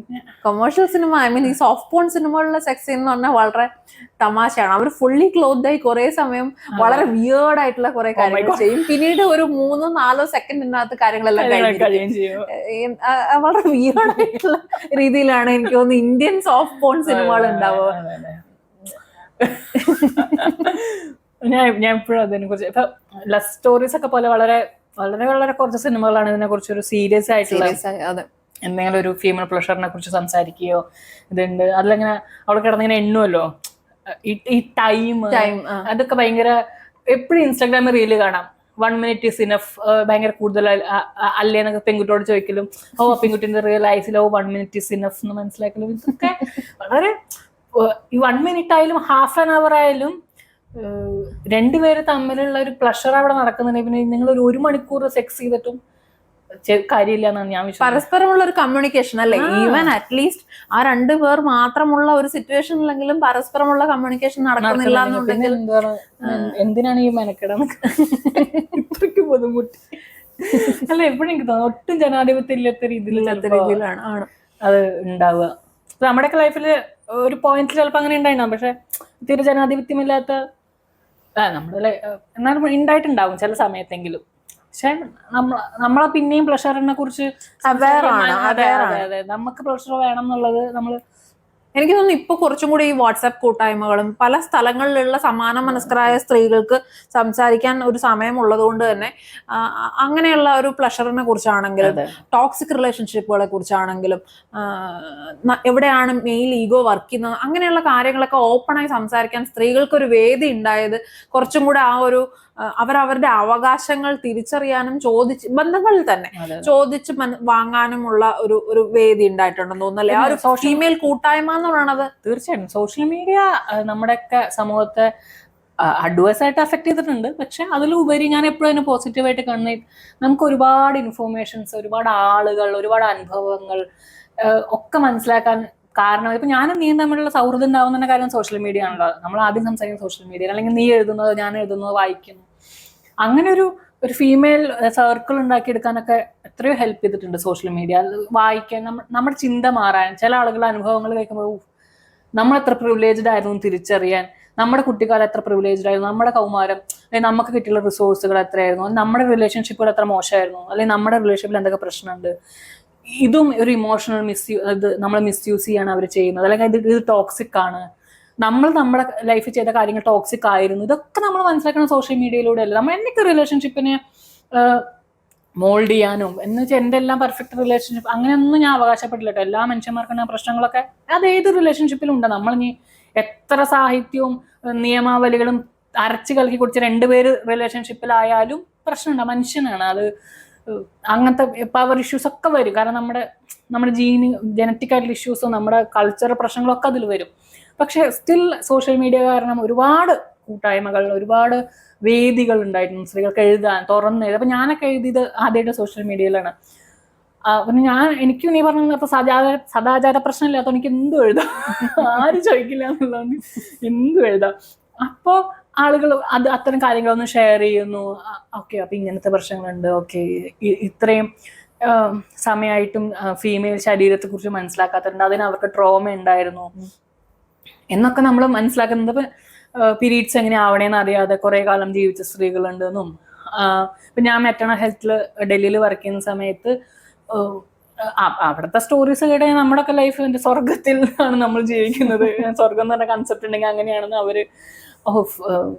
അവർക്കുള്ള പ്രശ്നങ്ങൾ എന്ന് പറഞ്ഞു കഴിഞ്ഞാൽ ബേസിക് ആയിട്ടുള്ള പ്രശ്നങ്ങൾ പോലും ഭയങ്കര ബുദ്ധിമുട്ടാണെന്ന് ഇതൊക്കെ മനസ്സിലാക്കുന്നത് സോഷ്യൽ മീഡിയയിലൂടെയാണല്ലോ. സോഷ്യൽ മീഡിയയിലൂടെയാണ് പല റിലേഷൻഷിപ്സ് ഉണ്ടാകുന്നത്. കാരണം നമുക്കൊരു സ്പേസ് ആണ് അവിടെ, നമുക്ക് കാര്യങ്ങൾ ചർച്ച ചെയ്യാം, നമുക്ക് മനസ്സിലാക്കാം, അവരെഴുതുന്നത് വായിക്കാം. എത്ര അതിലും ഹിപ്പോക്രാറ്റായിട്ട് നിന്നുകൊണ്ട് മറ്റേ പുരോഗമനം ഇവിടെ എഴുതി ഉള്ളിൽ അങ്ങനെ അല്ലാതിരിക്കുന്ന മനുഷ്യന്മാരുണ്ട് കേട്ടോ, അതില്ല എന്നല്ല. സ്റ്റിൽ നമുക്കൊരു റേ ഓഫ് ഹോപ്പ് ഉണ്ടാവും മനുഷ്യന്മാരെ കുറിച്ചൊക്കെ. ഓക്കെ, ഇങ്ങനെയൊക്കെ മനുഷ്യന്മാരുണ്ടല്ലോ എന്നൊക്കെ. ഞാൻ എപ്പോഴും വളരെ പോസിറ്റീവായിട്ട് സോഷ്യൽ മീഡിയ കാണുന്ന ഒരാളാണ്.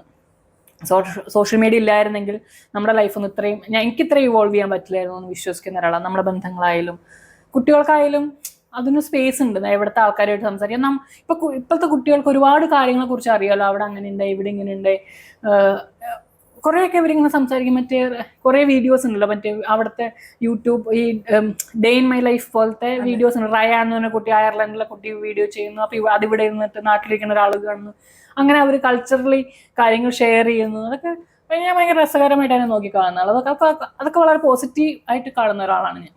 ഈ ഡേ ഇൻ മൈ ലൈഫ്, നമ്മുടെ മനുഷ്യന്റെ മലയാളിയുടെ ഈ ത്വരയുണ്ടല്ലോ മറ്റുള്ള ജീവിതം, അതെ, വളരെ പെർഫെക്റ്റ് ആയി സാറ്റിസ്ഫൈ ചെയ്യുന്ന. അതെ, വളരെ പെർഫെക്റ്റ് ലൈഫ്. രാവിലെ എനിക്ക് ക്ലീൻ ആയി അടുക്കളയുടെ ഇത് എത്ര മനോഹരം, 4 കൂട്ടം കറിയൊക്കെ വെച്ച് ഏട്ടന് ഇഷ്ടമുള്ള കറി. ആ ഒരു വീഡിയോ ഉണ്ടായിരുന്നല്ലോ, എന്താ ഏട്ടന് ഇഷ്ടമുള്ള കറി ഓണത്തിന് എല്ലാം ഞാൻ ഉണ്ടാക്കിയെന്നൊക്കെ പറഞ്ഞു. കോമഡിയാണ്. അങ്ങനെ എന്തായാലും നമ്മൾ കുറെ നേരം സംസാരിച്ചു. പലരും പറയുന്നത് പോലെ നമ്മൾ രഹസ്യങ്ങളൊന്നും പുറത്തു നമ്മൾ നമ്മുടെ പ്രൈവസി സംരക്ഷിച്ചു.